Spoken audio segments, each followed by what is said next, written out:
ব্যাখ্যা লাগছে না? হরে কৃষ্ণ।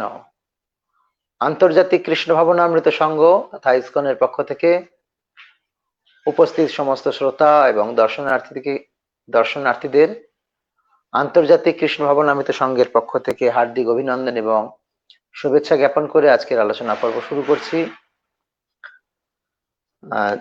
মাধুর্য কাদম্বিনী গ্রন্থের চতুর্থ বৃষ্টি অর্থাৎ চতুর্থ অধ্যায় নিষ্ঠা আজকের আমাদের আলোচনার বিষয়বস্তু। মঙ্গলাচরণের মাধ্যম দিয়ে আজকের আলোচনা পর্ব আমরা শুরু করব। ওম অজ্ঞানতিমিরন্ধস্য জ্ঞানাঞ্জন শলাকয়া চক্ষুরুন্মিলিতং যেন তস্मै শ্রীগুরবে নমঃ।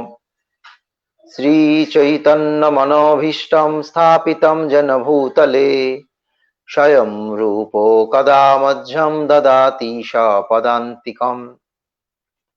বন্দেহম শ্রীগুরু শ্রীযুতো পদকমলম শ্রীগুরুং বৈষ্ণবাংশ্চ শ্রীরূপম সাগ্রজাতম সহগণ রঘুনাথান্বিতম তম সজীবম সাদ্বৈতম সাবধূতম পরিজন সহিতম কৃষ্ণ চৈতন্য দেবম শ্রীরাধা কৃষ্ণ পাদান সহগণ ললিতা শ্রী বিশাখানিতাংশ্চ।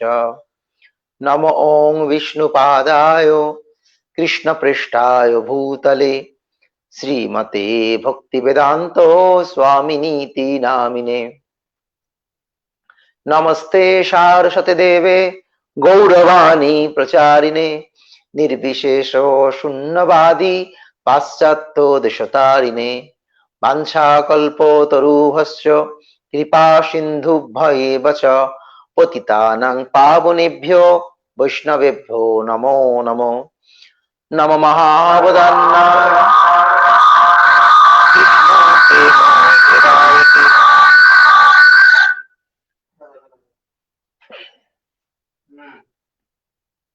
কৃষ্ণায় কৃষ্ণ চৈতন্য নামনে গৌরতিষে নমঃ। হে কৃষ্ণ করুণা সিন্ধু দীনবন্ধু জগৎপতে গোপেশ গোপিকা কান্ত রাধা কান্ত নমস্তুতে। তপ্ত কাঞ্চন গৌরাঙ্গী রাধে বৃন্দাবনেশ্বরী বৃষভানুসুতে দেবী প্রণমামি হরিপ্রিয়ে। জয় শ্রীকৃষ্ণ চৈতন্য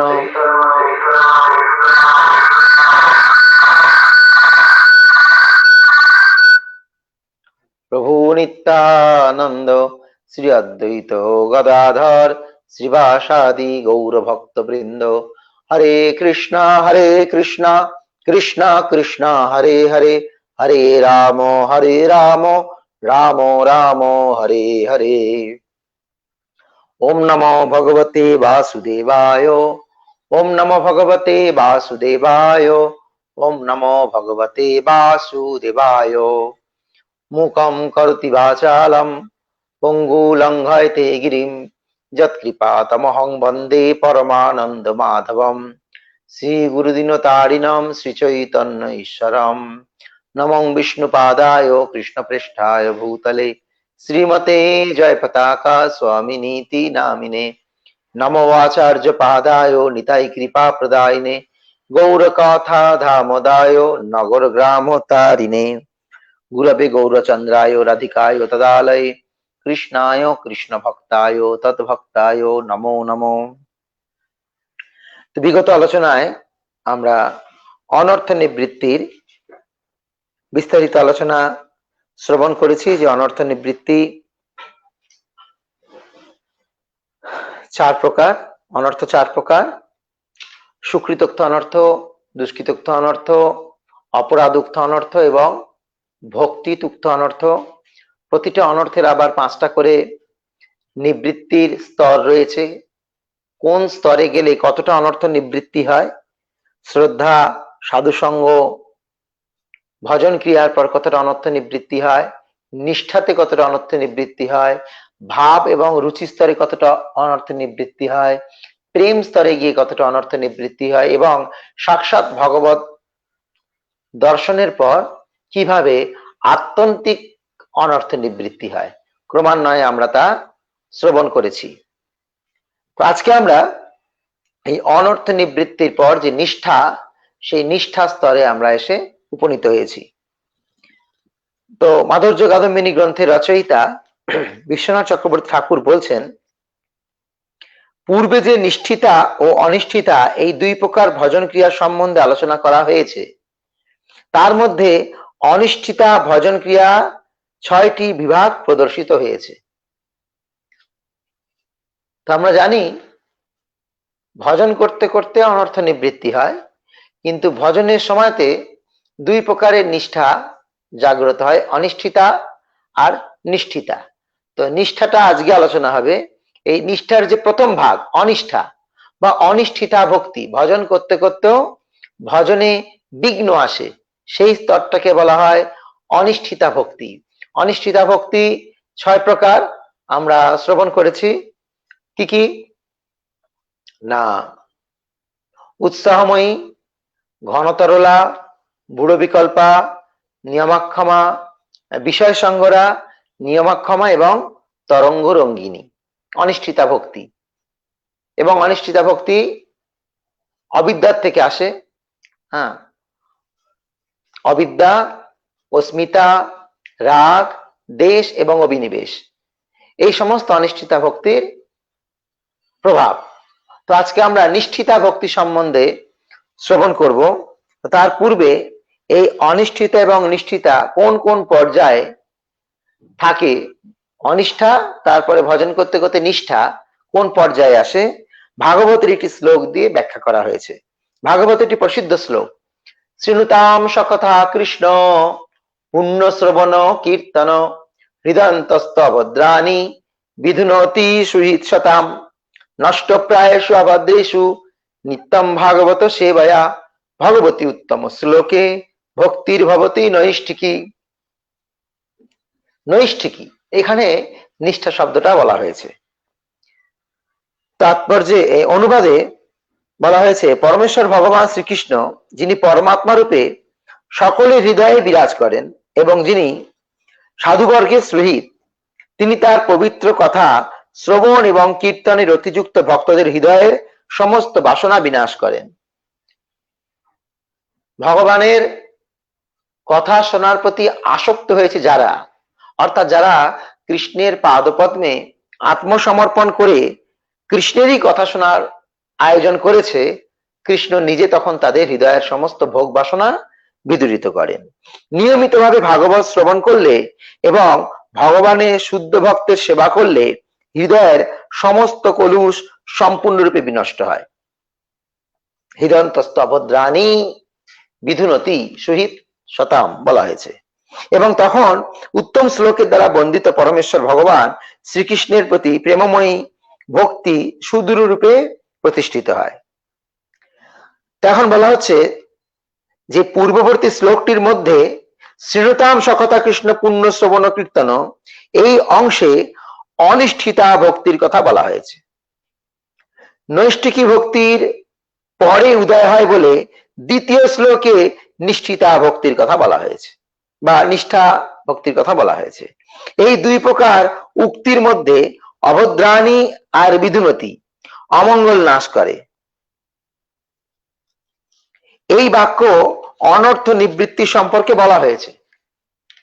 অভদ্র গুণগুলো নষ্ট করে, অর্থাৎ অনর্থগুলো দূর হয়, কিন্তু নিষ্ঠা এখনো তৈরি হয়নি। নিষ্ঠা কখন হয় না? নষ্ট প্রায়শ অভদ্রেষু নিত্যম ভাগবত সেবায়া, যখন প্রত্যহ ভাগবত পাঠ করে আর সাধু সেবা করে, তখন কি হয় না, শ্রীমৎ ভাগবতের রত অনুসারে যথার্থ ক্রম হচ্ছে অনিষ্ঠিতা ভজন ক্রিয়া, তারপর অনিষ্ঠিতা ভজন ক্রিয়া করতে করতে অনর্থ নিবৃত্তি, তারপরে নিষ্ঠা, ভক্তির ভবতি নৈষ্ঠিকী, তারপরে নিষ্ঠা আসবে। সুতরাং এখন নিষ্ঠা সম্বন্ধে আলোচনা শুরু হবে। নিষ্ঠা বলতে নিষ্ঠা বা নৈশ্চলতা ভাব লাভ করা। গতকাল আমি আলোচনা করেছিলাম, নিষ্ঠা মানে একইভাবে অবিচ্ছিন্নভাবে ভগবত সেবায় নিজেকে মগ্ন রাখা। আমাদের ভগবত সেবা, নাম জপ, এগুলো একই তালে চলে না, রিদিম চেঞ্জ হয়ে যায়। গতকাল আমরা আলোচনা করেছিলাম, কিন্তু নিষ্ঠা মানে ওই রিদিমটা একই থাকবে। প্রতিদিন একই সময় ওঠা, একই সময় ভগবত সেবা, একই সময় জপ, একই সময় শাস্ত্রগ্রন্থ অধ্যয়ন, সব সিস্টেমে চলবে। নিষ্ঠা বলতে নিষ্ঠা বা নৈশ্চলতা ভাব লাভ করা। প্রত্যহ ভক্তরা এই নিষ্ঠার জন্য প্রচেষ্টা করলেও যতক্ষণ অনর্থ থাকবে ততক্ষণ তারা এটা লাভ করতে পারবে না। এটাও আলোচনা হয়েছে যে আমরা অনেক চেষ্টা করছি, কিন্তু আমাদের দুষ্কৃতুক্ত অনর্থ বা সুকৃতুক্ত অনর্থ আমাদেরকে সেই প্রয়াসে বারবার বাধা দিচ্ছে। অর্থাৎ এই যে আমরা চেষ্টা করছি, এখন কেউ বলতে পারে, কেউ প্রশ্ন করতে পারে এই বিগত আলোচনা এবং আজকের আলোচনার মাঝে, যে প্রভু অনর্থ নিবৃত্তি হয়েছে কিনা কি করে বুঝবো? আমরা তো ভজন করছি, হরে কৃষ্ণ মহামন্ত্র জপ করছি, ভোগ লাগিয়ে প্রসাদ পাচ্ছি, 4টে নিয়ম পালন করছি, অনর্থ নিবৃত্তি হলো কি হলো না ওটা কি করে বুঝবো? যেমন মোবাইলে চার্জ না থাকলে দেখায় যে হ্যাঁ মোবাইলে চার্জ শেষ হয়ে গেছে, কিন্তু ভেতরে অনর্থ আছে কি নেই এটা তো দেখা যাচ্ছে না। কি করে বুঝবো যে অনর্থ আছে না নেই? তো উত্তরটা এখানে দেওয়া হয়েছে, নিষ্ঠার জন্য প্রচেষ্টা করলেও যতক্ষণ অনর্থ থাকবে ততক্ষণ তারা এটা লাভ করতে পারবে না, মানে নিষ্ঠাটা লাভ করতে পারবে না। অর্থাৎ ভগবত সেবায় যে একাত্মীভূত স্থিতি সেইটা তার আসবে না, যেটা আমাদের আমাদের এখন অনর্থ নিবৃত্তি হয়নি। তার মানে তার কারণে আমাদের প্রতিদিন একইভাবে ভগবত সেবা চলছে না, আপ ডাউন হচ্ছে। আপনারা প্রশ্ন করছিলেন না যে প্রভু কোনদিন ভোরবেলা জপ হয়ে যায়, কোনদিন রাত্রি 12টা বেজে যাচ্ছে, কোনদিন বই পড়তে খুব ভালো লাগছে, কোনদিন বিরক্ত লাগছে। তার মানে এখনো আমাদের অনর্থ নিবৃত্তি হয়নি, তাই আমার নিষ্ঠা উৎপন্ন হচ্ছে না। এটাই উত্তর। তাহলে অনর্থ আছে না নেই বুঝবো কি করে? না আমার রেগুলারিটি মেনটেন হচ্ছে না, তার মানে আমার এখন অনেক অনর্থ রয়েছে। এই অনর্থ দশায় 5টা প্রভাবশালী প্রতিবন্ধক দেখা যায়, সবগুলোরই ভাগ রয়েছে। তো অনর্থ দশায় 5টা প্রতিবন্ধক, সেটা কি কি? লয়, বিক্ষেপ, অপ্রতিপত্তি, কষায় আর রসাস্বাদ। লয়, বিক্ষেপ, অপ্রতিপত্তি, কষায় আর রসাস্বাদ। এর মানে কি?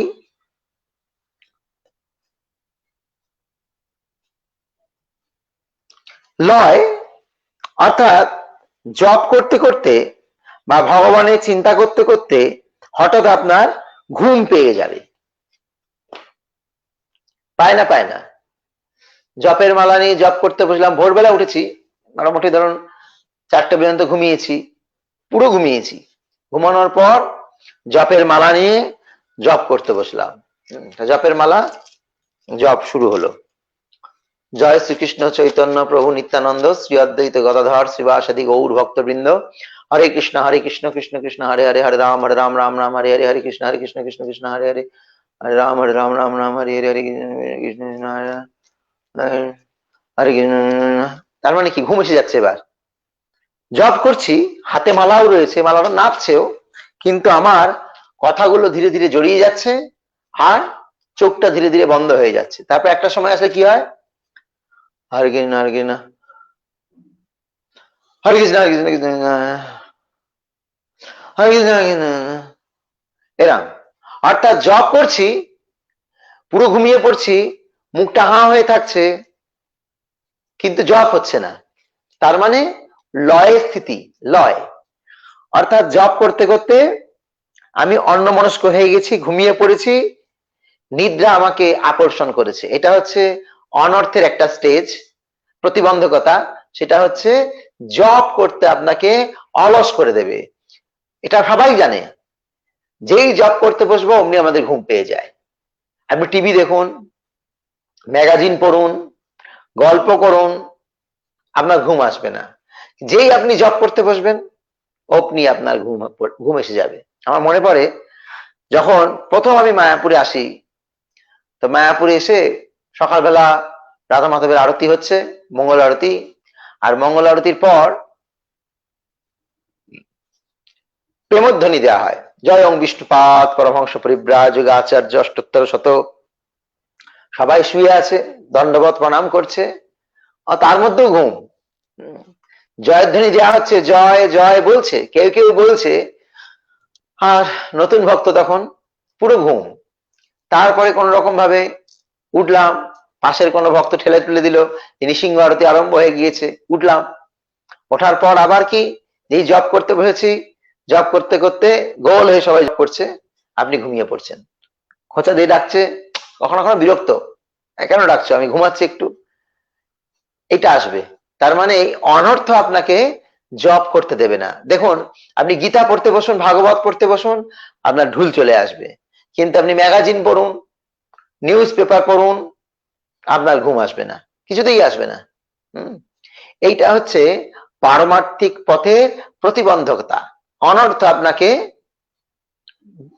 মানে প্রতিবন্ধকতা সৃষ্টি করে দেবে। তো প্রথমটা হচ্ছে লয়। কীর্তন শ্রবণ ও স্মরণকালে উত্তরোত্তর অধিক নির্ধার প্রভাবে প্রভাবিত হওয়ার নাম লয়। নিজে জপ করলেও হচ্ছে, অনেক সময় প্রবচন শুনছি, প্রবচন শুনতে শুনতেও ঘুম পেয়ে যাচ্ছে। হ্যাঁ, কেউ কেউ তো রীতিমতো নাক ডাকে, প্রবচন শুনতে শুনতে নাক ডাকে, তার মানে তার ঘুম পেয়ে গিয়েছে। তা একবার যদি এটা অন্যরকম ঘটনা, ছিল প্রভুপাদ পাশ্চাত্য জগতে প্রচারে গিয়েছেন, প্রভুপাদ প্রচার করছেন, প্রবচন দিচ্ছেন, আর একটা লোক এসেই হেলান দিয়ে ঘুমিয়ে পড়ে, এসেই তার কাজই হচ্ছে এখানে সে ঘুমিয়ে পড়া। তাই একদিন সে প্রভুপাদের সামনেই বসেছে, আর সামনে বসে ঘুমিয়ে পড়েছে, আর প্রভুপাদ বলছে যে আচ্ছা তুমি এসেই প্রথমে ঘুমিয়ে পড়ো কেন? সে বলছে যে আমি বাড়িতে ঘুমাতে পারি না, অনেক স্লিপিং পিলস নিয়েছি, তাও ঘুমাতে পারি না, কিন্তু যেই আপনি প্রবচন দেন, কোথা থেকে জানেন আমি বুঝতে পারি না, আমি ঘুমিয়ে পড়ি, আমাকে প্লিজ একটু ঘুমাতে দিন। এর থেকে দুটো শিক্ষাই লাভ হয়। এক, যখনই সে ভগবানের কথা শুনতে আসছে, মায়া তাকে গ্রাস করছে, ভগবানের কথা শুনতে দেবে না। আর দুই, যে ভগবানের কথায় এত শান্তি রয়েছে, যে এত টেনশন তাই ঘুমাতে পারছে না, কিন্তু এত শান্তি তাই সে ঘুমিয়ে পড়ছে। দুটোই ঠিক, কিন্তু আমরা যেটা বুঝতে চাইছি বা বোঝাতে চাইছি, সেই স্তরটা হচ্ছে লয়। অর্থাৎ আপনি তো মন্দিরে শান্তিতেই আছেন, ভগবানের নাম জপ করছেন, শান্তিতেই আছেন, কিন্তু জপ করতে করতে আপনার ঘুম পেয়ে যাচ্ছে। হ্যাঁ, জপ করতে করতে ভাগবত কথা শুনতে শুনতে ঘুমিয়ে পড়ছেন, এটাকে বলা হচ্ছে লয়। এবার বিক্ষেপ। শ্রবণ কীর্তন ও স্মরণ ভক্তিযোগ অনুশীলনের সময় গ্রাম্য কথাবার্তায় বিক্ষিপ্ত হওয়াকে বলা হয় বিক্ষেপ। জপ করছি, জপ করতে করতে অন্য কথা আরম্ভ হয়ে গেল, জড় কথা।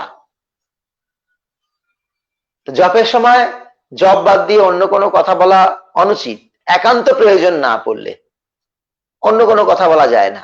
বাইরে যারা ভক্ত বা নয়, অথবা যারা অন্যান্য আশ্রমের ভক্ত, তারা ইসকন ভক্তদেরকে অনেক সময় ফলো করে, তারা বলে দেখো দেখো এরা সব জপ করছে, দেখো কথা বলছে আর জপ করছে। সেটা ইসকন সোসাইটির জন্য ঠিক নয়, আর ব্যক্তিগত কোনো ভক্তির জন্য ঠিক নয়। কারণ তাকে দেখে নতুন ব্যক্তিরা, নতুন ভক্তরা তার মতো ওই রকম বিক্ষেপ আত্মক জপ শিখবে, তাকে দেখে না এরকম তো করা যায়। তো সেই জন্য এইরকম জব করাটা বাঞ্ছনীয় নয়। জব করতে করতে নয়, যদি কথা বলতে হয় জপের মালা রেখে দিন, কথা বলে নিন, তারপরে আবার জব করুন।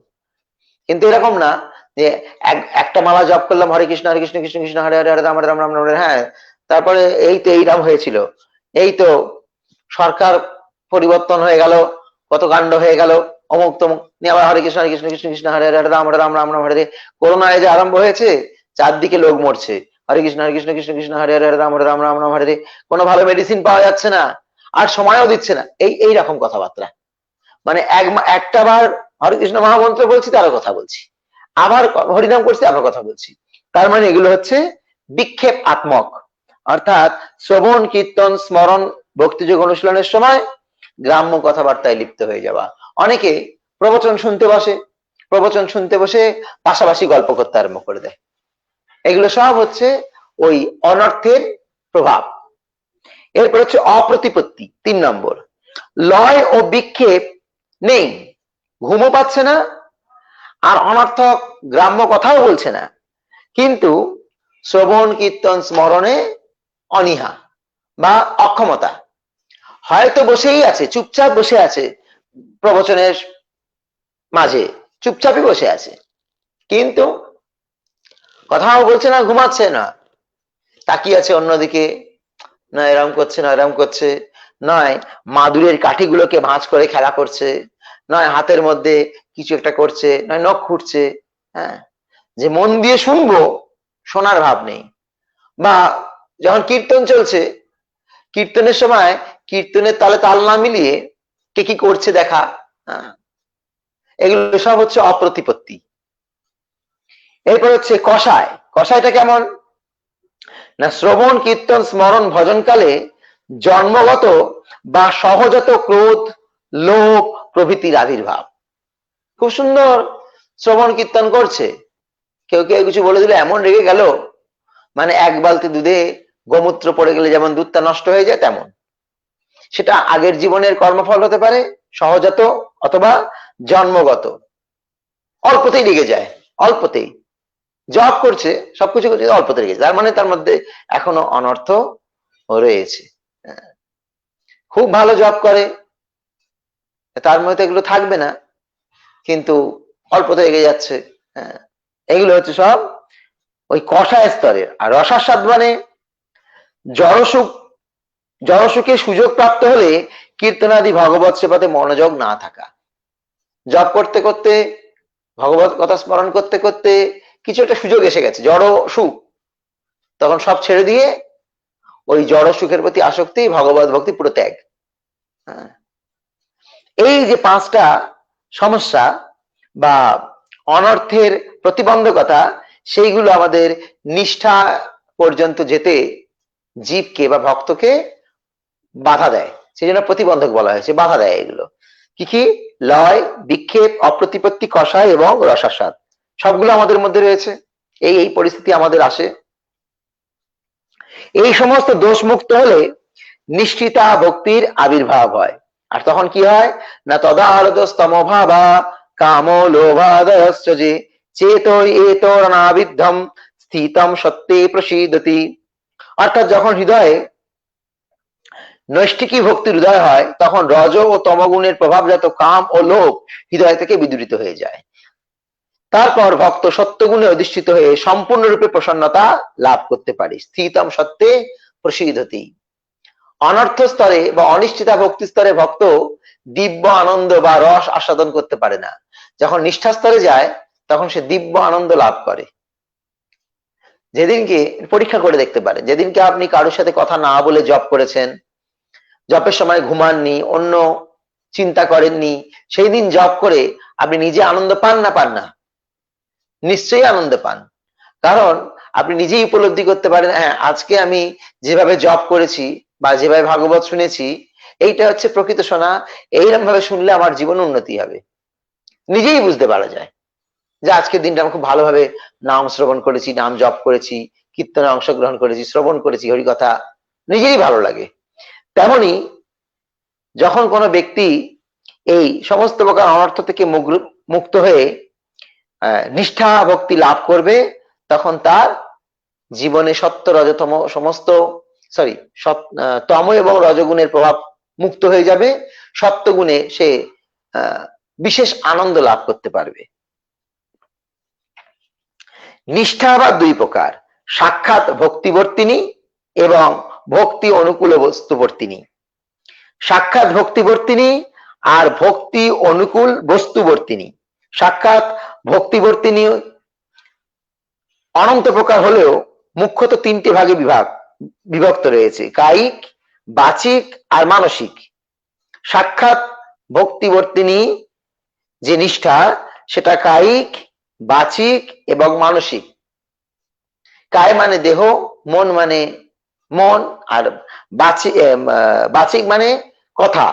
সবকিছুর মধ্যে সে শুদ্ধ কৃষ্ণ ভক্তির প্রয়াস করবে, তার শারীরিক ভাবে সে ভগবত সেবায় যুক্ত হবে, বাচিক প্রবচনের মাধ্যমে, প্রচার করার মাধ্যমে সে ভগবত সেবায় যুক্ত হবে, আর মানসিক সবসময় সে পরিকল্পনা করবে কিভাবে কৃষ্ণ ভক্তির প্রচার করা যায় বা কৃষ্ণকে প্রসন্ন করা যায়, নানাবিধ। সেটা একসাথেও আসতে পারে, বা ক্রমান্বয়ে আসতে পারে। এই কায়িক, বাচিক, মানসিক তিনটে যে স্তর, একসাথে তিনটে আসতে পারে, আবার ক্রমোন্নতির পর্যায় অনুযায়ী ধীরে ধীরে আসতে পারে। আর ভক্তি অনুকূল বস্তু প্রতিনিধিটা কেমন না, ভক্তি অনুকূল বস্তুগুলি হলো অমানিত্য, মানদত্ত, মৈত্রী ও দয়া। কখনো কখনো ভক্তিতে নিষ্ঠা না থাকলেও সমগুণ সম্পন্ন ভক্তের এই সমস্ত গুণে নিষ্ঠা দেখা যায়, অর্থাৎ ভক্তি করছে না কিন্তু শান্তশিষ্ট। আবার কোথাও কোথাও কোনো উদ্ধত ভক্তের ওই সকল গুণে নিষ্ঠা পরিলক্ষিত না হলেও তার মধ্যে ভক্তি নিষ্ঠা থাকে। আবার কোনো কোনো ক্ষেত্রে দেখা যায় যে শুদ্ধ ভক্ত ভালো জপ করে, নিষ্ঠা আছে, কিন্তু তার মধ্যে এই ক্রোধের ভাব চলে আসে, তার মধ্যে এই অসন্তুষ্টি চলে আসতে পারে। তথাপি বিজ্ঞ ব্যক্তিগণ ভক্তির নিষ্ঠার অস্তিত্ব বা অভাব দ্বারা নিষ্ঠার বাস্তবিক অস্তিত্ব বা অভাব সম্বন্ধে অবগত হন। অর্থাৎ এই যে নিষ্ঠা স্তরে যাওয়ার পরে তার যে টুকটাক ক্রোধ বা পূর্ব অভ্যাসবশত তার কিছু হয়তো অসন্তুষ্টি, সেগুলো তার ভক্তিটাকে নষ্ট করে না, নিষ্ঠাকে নষ্ট করে দিচ্ছে না। যদিও ক্রোধ হলেও সে বৈষ্ণব অপরাধ কিন্তু করে না, ক্রোধ হলে ক্রোধ হয়ে যায় কিন্তু সেই ক্রোধটাকে সে সংবরণ করতে পারে, বৈষ্ণব অপরাধ করে না। নষ্টপ্রায়সু অভদ্রেষু, অর্থাৎ অভদ্র নষ্টপ্রায় এই কথার দ্বারা সূচিত হয়েছে যে অনর্থের অল্পাংশ এখনো নিবৃত্ত হয়নি। নিষ্ঠা স্তরে চলে গিয়েছে, কত নিষ্ঠা স্তরে একদশবর্তিনী, বহুদশবর্তিনী, প্রায় কি মানে 95%, না 75%, ভাব স্তরে রুচি স্তরে গিয়ে 95%, 75% তার অনর্থ নিবৃত্তি হয়েছে, কিন্তু এখনো 25% আছে। শ্রীমদ্ ভাগবতের অনুসারে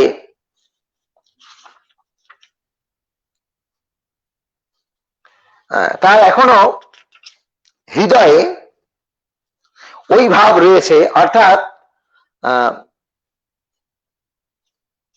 তার মধ্যে মাঝে মাঝে ক্রোধ বা অসন্তুষ্টির ভাব চলে আসছে, কিন্তু এই ক্রোধ বা অসন্তুষ্টির ভাব চলে আসলেও তার নিষ্ঠাতে কখনো ঘাটতি হয় না, ওটা সমান জায়গায় থাকে। অনেক সময় আমরা বলি এই ব্যক্তিটি খুব নিষ্ঠাবান, আবার তার কখনো আচরণ দেখে তাকে অনেক সময় আমরা ভুল বুঝে নিন্দাও করে ফেলি। কিন্তু এখানে প্রভুপাদ তাৎপর্য বলছেন, তথাপি বিজ্ঞ ব্যক্তিগণ ভক্তিতে নিষ্ঠার অস্তিত্ব বা অভাব দ্বারা নিষ্ঠার বাস্তবিক অস্তিত্ব বা অভাব সম্বন্ধে অবগত হন, কিন্তু অনভিজ্ঞ ব্যক্তিরা এইভাবে যথার্থ সত্য উপলব্ধি করতে সমর্থ নন। আমরা শুদ্ধ ভক্ত তাকেও অনেক সময় ক্রোধান্বিত হতে দেখেছি, যেমন গতকাল আমরা আলোচনা করছিলাম ধ্রুব মহারাজের কথা। ধ্রুব মহারাজ ক্রোধান্বিত হয়েছিলেন। দেবাদিদেব মহাদেব তিনি শুদ্ধ ভক্ত ভগবানের, তিনি ক্রোধান্বিত হয়েছিলেন, কিন্তু তথাপি তাদের নিষ্ঠা কখনো কমে যায়নি। অর্থাৎ এই নিষ্ঠা স্তরে অনর্থ অল্প একটু রয়ে যায়, ভাব স্তরেও অনর্থ রয়ে যায়, প্রেম স্তরে গিয়ে অনর্থ মুক্ত হয়ে যায়, কিন্তু কখনো কখনো প্রেম স্তরে যাওয়ার পরেও অনর্থ গুপ্ত অবস্থায় ভেতরে অবস্থান করে, সুযোগ থাকলে অনর্থের আবার প্রকাশ বহিঃপ্রকাশ ঘটে, কিন্তু যখন আত্যন্তিকই অনর্থ নিবৃত্তি হয়, অর্থাৎ ভগবানের সাক্ষাৎ দর্শন হয়ে যায়, তখন সম্পূর্ণরূপে অনর্থ নিবৃত্তি হয়ে যায়। এখানে অন্তিমে বলা হচ্ছে, পূর্বে উল্লিখিত শ্রীমদ্ ভাগবতের শ্লোক অনুসারে এটাই নিশ্চিত রূপেই প্রতিপাদিত হয়েছে, ভক্তির ভবতি নৈষ্ঠিকী, অর্থাৎ নৈষ্ঠিকী ভক্তির উদয়ের ফলে তদা রজস্তম ভাবা চেত এত্তৈ রণাবিদ্ধম স্থিতম সত্যে প্রসিদ্ধতি। রজগুণ ও তমগুণজাত কাম ক্রোধে ছিটে ফোটা থাকলেও সেগুলির প্রভাব ভক্তকে আর প্রভাবিত করতে পারে না। তো নিষ্ঠা স্তরে গিয়ে হয়তো রজতম গুণের প্রভাব অল্প একটু রয়ে গিয়েছে, এই যে ক্রোধ তো রজগুণের প্রভাব রয়ে গিয়েছে, কিন্তু সেই ক্রোধ বা সেই অলসতা, সেই অসন্তুষ্টি ভক্তের শুদ্ধ ভক্তিকে কোনো প্রভাবিত করতে পারে না নিষ্ঠা স্তরে। অর্থাৎ সেগুলো হয়ে যাওয়ার পরেও সে একইভাবে অন্যান্য দিনের মতো নিষ্ঠা সহকারে ভগবত আরাধনা করে চলেছে। আমরা দেখতে পাই গোবিন্দ দাস মহাপ্রভুর এক গোবিন্দ ঘোষ মহাপ্রভুর একজন পার্ষদ, তার পুত্র মারা গেছে। তিনি ভগবানের প্রতি ক্রোধান্বিত হয়েছেন যে কেন তুমি আমার পুত্রকে নিয়ে নিলে।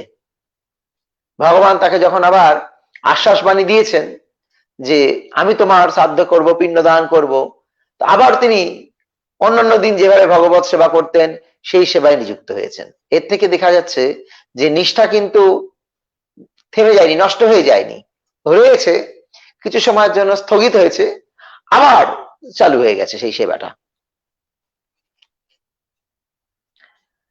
সার কথা হলো শ্রবণ কীর্তনাদি ভক্তিমূলক সেবাতে যত্নের শিথিলতা দ্বারা অনিষ্ঠিতা ভক্তির পরিচয় ও প্রবলতা দ্বারা নিষ্ঠা ভক্তির পরিচয় পাওয়া যায়। এখন আমার হৃদয়ে কৃষ্ণের প্রতি বা ভক্তির প্রতি নিষ্ঠা জন্মেছে না জন্মায়নি? জন্মায়নি মানে অনিষ্ঠা, আর জন্মেছে মানে নিষ্ঠা। জন্মেছে না জন্মায়নি তা বুঝবো কি করে? না আমার হরিনাম জপে, হরিকথা শ্রবণে আমার রুচি বা আসক্তি হয়েছে। কৃষ্ণ কোথায়? না কৃষ্ণ হচ্ছে কথায়। কৃষ্ণকে লাভ করার জন্য একটাই পন্থা, কৃষ্ণ কথায় মনোনিবেশ করা। যখন আমরা কৃষ্ণ কথা শ্রবণে আনন্দ লাভ করব, বুঝতে হবে আমি নিষ্ঠাবান। আর যখন কৃষ্ণ কথা, ভগবানের নাম জপ, ভগবানের কীর্তনে আমার বিরক্ত লাগছে, ভালো লাগছে না, আমি উঠে চলে যাচ্ছি, তার মানে বুঝতে হবে যে আমি নিষ্ঠা স্তর থেকে বা নিষ্ঠা স্তরে পৌঁছায়নি, আমার অনিষ্ঠিতা ভক্তি চলছে। এটা হচ্ছে মাপকাঠি। যেমন জ্বর মাপা হয় থার্মোমিটার দিয়ে, ভূমিকম্প হলে রিক্টার স্কেলে ধরা পড়ে কত স্কেলে এই ভূমিকম্পটি হয়েছে, কম্পনটি হয়েছে। ঠিক তেমনি ভক্তিকে মাপা যায় কি দিয়ে? তার সাধুগুরু বৈষ্ণবের প্রতি এবং হরিকথা শ্রবণের প্রতি কতটা রুচি জাগরিত হয়েছে। যদি হরিকথায় রুচি জাগরিত হয়, শ্রীনুতাম সকথা কৃষ্ণ পুণ্য শ্রবণ কীর্তন, তখন কি হবে? হৃদয়ের সমস্ত অপগুণগুলো, খারাপ গুণগুলো ধীরে ধীরে ধীরে ধীরে নষ্ট হবে। যতক্ষণ না শ্রবণে রুচি উৎপন্ন হচ্ছে। পারমার্থিক জগতের শুরুই হচ্ছে শ্রবণ দিয়ে। শ্রবণম কীর্তনম বিষ্ণু স্মরণম পাদ সেবনম অর্চনম বন্দনম দাস্যম সখ্য আত্মনিবেদনম। যখন পরীক্ষিত মহারাজকে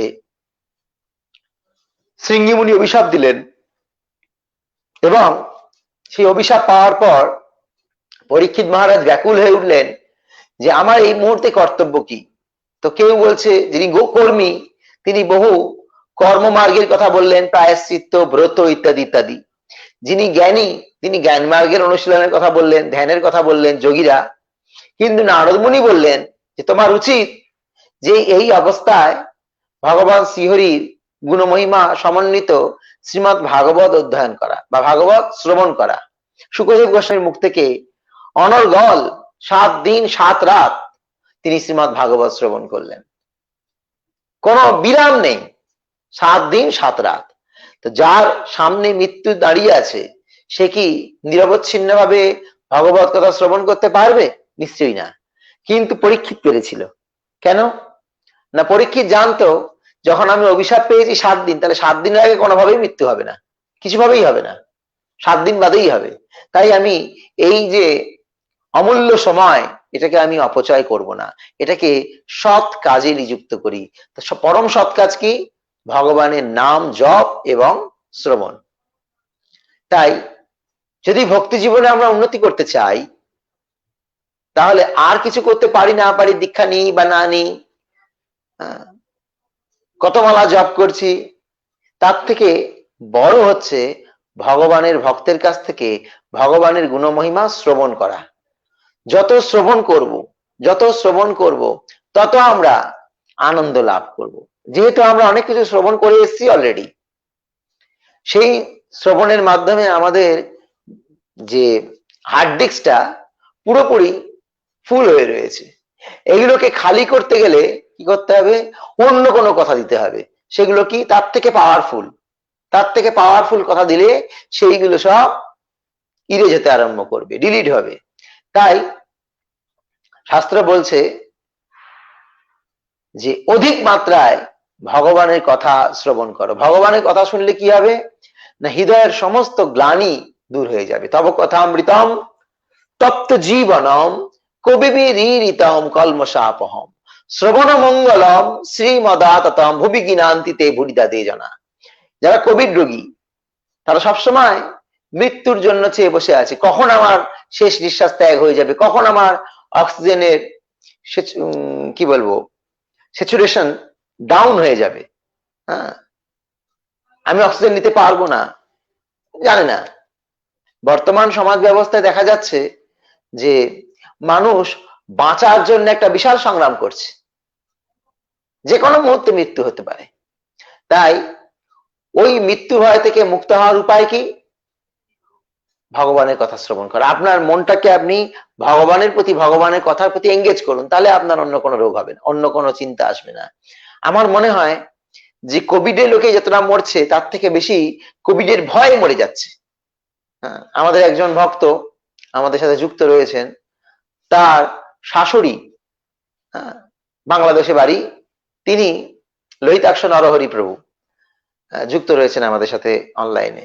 তার শাশুড়ি সামান্য জ্বর হয়েছে, ডাক্তারখানায় গেছে, ডাক্তার স্পর্শ করেনি, ডাক্তার দেখেনি, দূর থেকেই বলেছে আপনার করোনা হয়ে গিয়েছে, আপনাকে কোয়ারেন্টাইনে থাকতে হবে, আপনি কারোর সাথে মিশবেন না, কেউ আপনার বাড়ি যাবে না। এই ভয়ে উনি সাথে সাথে স্ট্রোক হয়ে ওখানে মরে গিয়েছে। তো সেই সমস্ত ভয় থেকে উদ্ধার পাওয়ার উপায় কি? উপায় হচ্ছে একটাই, ভগবানের কথা শ্রবণে মনোনিবেশ করা। যখন আমরা ভগবানের কথা শ্রবণ করব, সেই এরিয়াতে কালের অধিকার নেই, কাল সেই এরিয়ার বাইরে থাকে। তাই বলা হয়েছে তব কথা অমৃতম তপ্ত জীবনম, তোমার কথা অমৃত তুল্য, এই শোক সন্তপ্ত হৃদয়কে একমাত্র প্রশান্তি প্রদান করতে পারে কেবলমাত্র তোমার কথা অমৃত, আর কেউ না। পদ্মপুরাণে একটি শ্লোক রয়েছে, সেখানে বলা হচ্ছে যে অমৃত 4 জায়গায় থাকে, চন্দ্রলোকে, সুরলোকে, দেবলোকে আর বধুমুখে। চন্দ্রলোকে নাকি অমৃত রয়েছে। তো পদ্মপুরাণে সেই যুক্তিকে খণ্ডন করে আবার বলাও হয়েছে, যদি চন্দ্রলোকে অমৃত থাকতো তাহলে আজকে অমাবস্যার দিন চাঁদ পুরোপুরি থাকতো, ফুলমুন কেন কমে যাচ্ছে, আজকে দেখাই যাচ্ছে না, অদৃশ্য। তার কারণ চন্দ্রলোকে অমৃত নেই, তার ক্ষয় হয়। এরপর দেবলোকে, যদি দেবলোকে অমৃত থাকে তাহলে দেবতারা, শুকদেব গোস্বামী যখন পরীক্ষিতকে ভাগবত শ্রবণ করানোর জন্য তৈরি হলেন, তখন সেখানে অমৃতের কলস নিয়ে এসেছিলেন দেবতারা, যে এই অমৃতের বিনিময়ে ভাগবত রসামৃত আমাদেরকে পান করাও। তার মানে স্বর্গে অমৃত নেই, যে অমৃত ভাগবত রসে আছে বা ভাগবত কথায় আছে। এরপর বলা হয়েছে নাগলোকে নাকি অমৃত আছে। যদি নাগলোকে অমৃত থাকতো তাহলে সাপের মুখ দিয়ে বিষ বেরোয় কেন, অমৃত বেরোতো, নেই। আর অন্তিমে বলা হয়েছে বধূমুখে, যদি স্ত্রীর মুখে অমৃত থাকে তাহলে তার স্বামী মরে কেন? যদি স্ত্রীর মুখেই অমৃত থাকে তাহলে সেই মুখের মাধুরী পান করতে করতে বেঁচে যাবে, অজেয় হয়ে যাবে, তাহলে তার স্বামী মরে কেন? আসলে এখানেও অমৃত নেই। তাহলে অমৃত কোথায় আছে? 2 জায়গায়, মা বিচার করতে গেলে 1 জায়গাতেই। কোথায়? হরি নামামৃত পান করো সবে ভাই। হরি নামে অমৃত আছে আর হরি কথায় অমৃত আছে। তব কথা অমৃতম তপ্ত জীবনম কবিবিরীরিতম কলমশাপহম। একটু আগে আমি বলছিলাম, যখনই প্রভুপাদ প্রবচন দিতেন একজন ব্যক্তি ঘুমাতো কেন না, সে অমৃত লাভ করেছে, অমৃত লাভ করে নিশ্চিন্তে সে বিশ্রাম নিতে পারছে। তো যদি আমরা এই জড়জগতের বন্ধন থেকে মুক্ত হয়ে চিন্ময় আনন্দ লাভ করতে চাই, তাহলে আমাদের সেই কথার প্রতি, কৃষ্ণ কথার প্রতি, গৌর কথার প্রতি আমাদের আসক্ত হতে হবে। যখন আমরা কৃষ্ণ কথা, গৌর কথার প্রতি আসক্ত হব, তখন কি হবে? না ধীরে ধীরে আমাদের হৃদয়ের সমস্ত গ্লানি দূর হবে, এবং যখন সমস্ত গ্লানি দূর হবে তখন আমি নিজেও আনন্দ পাবো, এবং সেই আমার হৃদয়ে, শুদ্ধ হৃদয়ে ভগবানের চরণ এসে উদয় হবে। এইভাবে নিষ্ঠার কথা এখানে বলা হইলো। তো নিষ্ঠা লাভের উপায় হচ্ছে কি, ভগবানের কথা শ্রবণ কীর্তনে কতটা আমার আসক্তি জন্মেছে, সেইটা হচ্ছে আমার ভগবানের প্রতি নিষ্ঠার রেঞ্জ, ক্রম, আমার কতটা উন্নতি হয়েছে, নিষ্ঠা স্তরে কতটা আমি এগিয়েছি, সেটা হচ্ছে হরিকথা শ্রবণ কীর্তনের মাধ্যমে বোঝা যাবে। তো আজকে আমরা এই মাধুর্য কাদম্বিনী গ্রন্থে নিষ্ঠা পর্যন্ত শ্রবণ করলাম। এরপরে আগামীকাল আমরা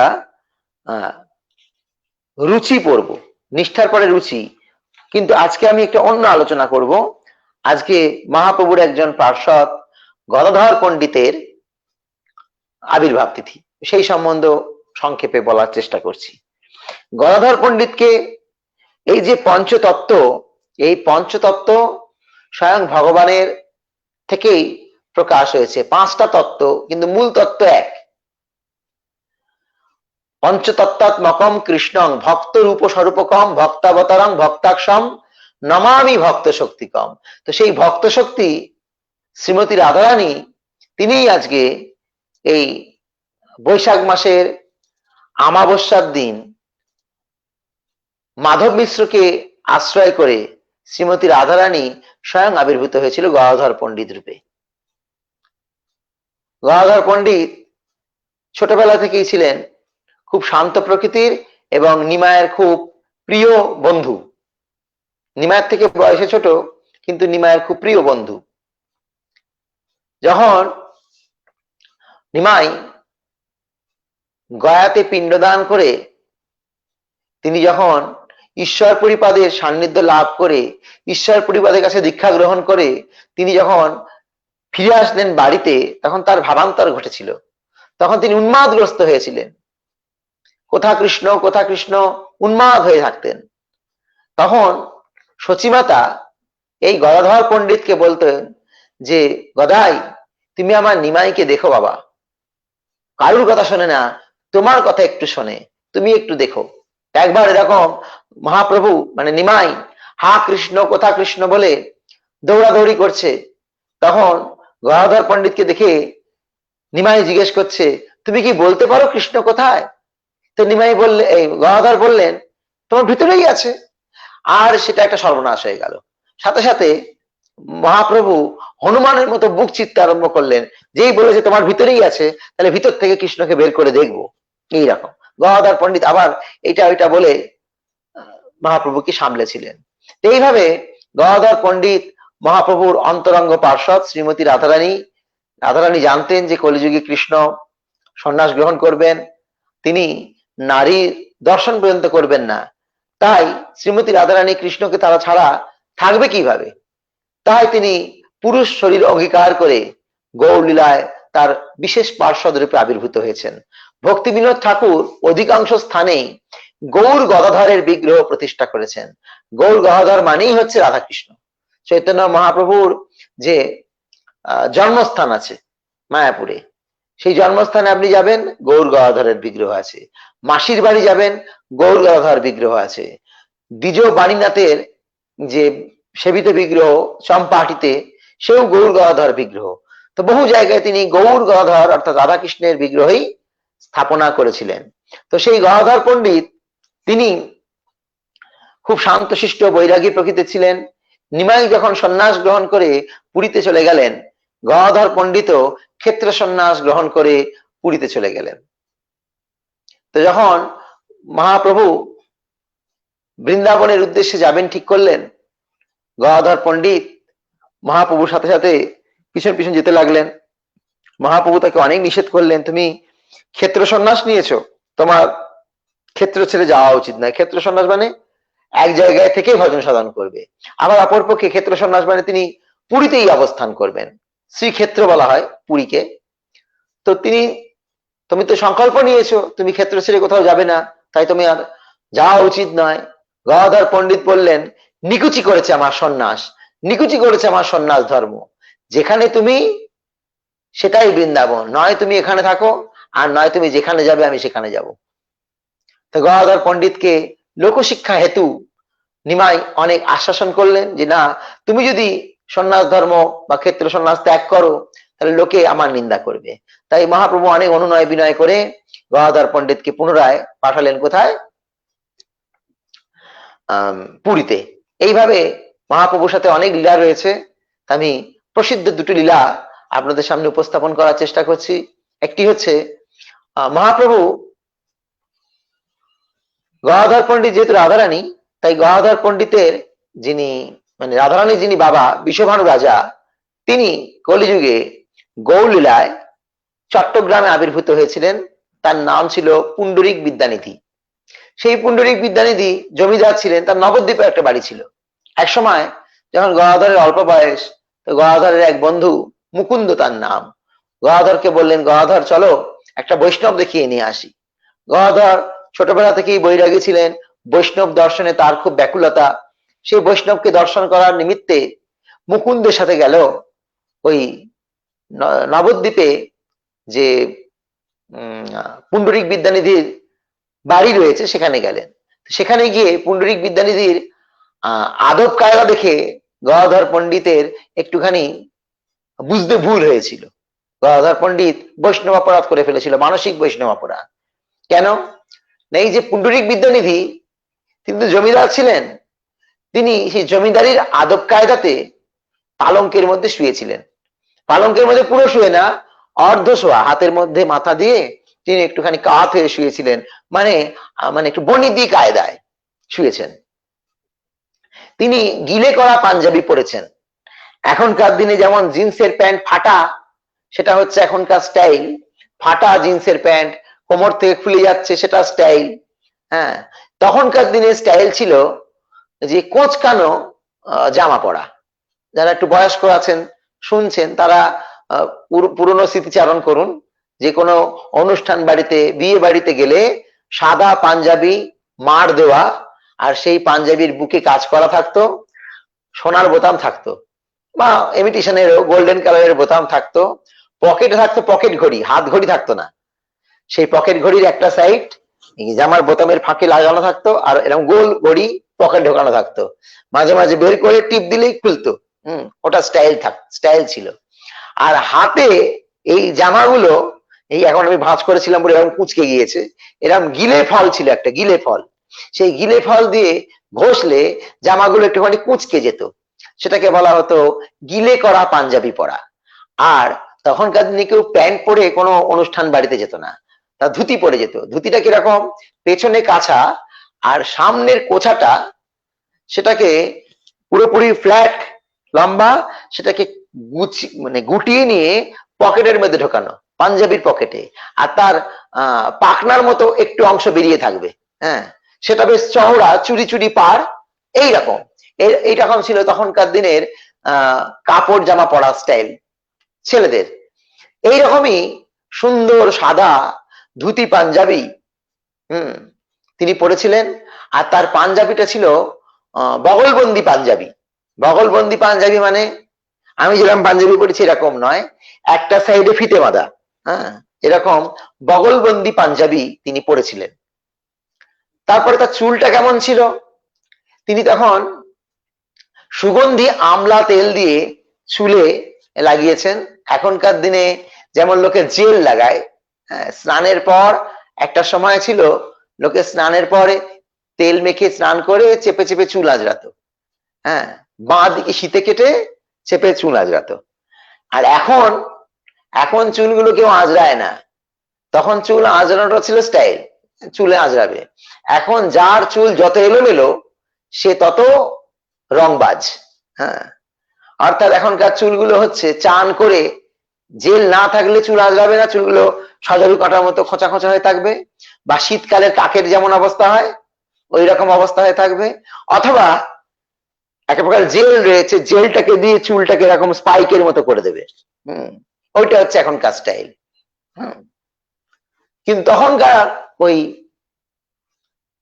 পুণ্ডরিক বিদ্যানিধি আমলা তেল দিয়ে চুলে মাখিয়ে সেটা টেরি বাগিয়ে চুল আঁচড়েছেন। টেরি বাগিয়ে মানে খুব চাপ চাপ করে চুলটাকে পেছন দিকে টেনে আঁচড়ে তারপর ঠেলে দেওয়া, সামনে কপালের সামনে ঢেউ খেলে থাকতো, সেটাকে বলা হতো টেরি বাগিয়ে চুল আঁচড়ানো। ওই রকম চুল আঁচড়েছেন। তিনি যে পালঙ্কে শুয়েছেন সেই পালঙ্কটা এখন তো ডিভান হয়ে গিয়েছে, আগেকার দিনে সেগুন কাঠে সব পালঙ্ক থাকতো, খুব সুন্দর নকশা করা, নিচের দিকেও নকশা উপর দিকেও নকশা, হ্যাঁ, পায়াগুলো খুব সুন্দর ঘটি ঘটি টাইপের থাকতো, খুব সুন্দর নকশা। তার উপর ছদ্রি থাকতো মশারি টাঙানোর জন্য, সেই ছদ্রির উপরে চন্দ্রাতপ লাগানো রয়েছে। চন্দ্রাতপ মানে চাঁদোয়া, সাদা রঙের চাঁদোয়া, তার চারদিকে সাদা লাল রঙের ঝালর রয়েছে। আর তিনি পান খাচ্ছেন, শুনে আবার মানে ভয় পেয়ে যাবেন না, সাধু পান খায় নাকি?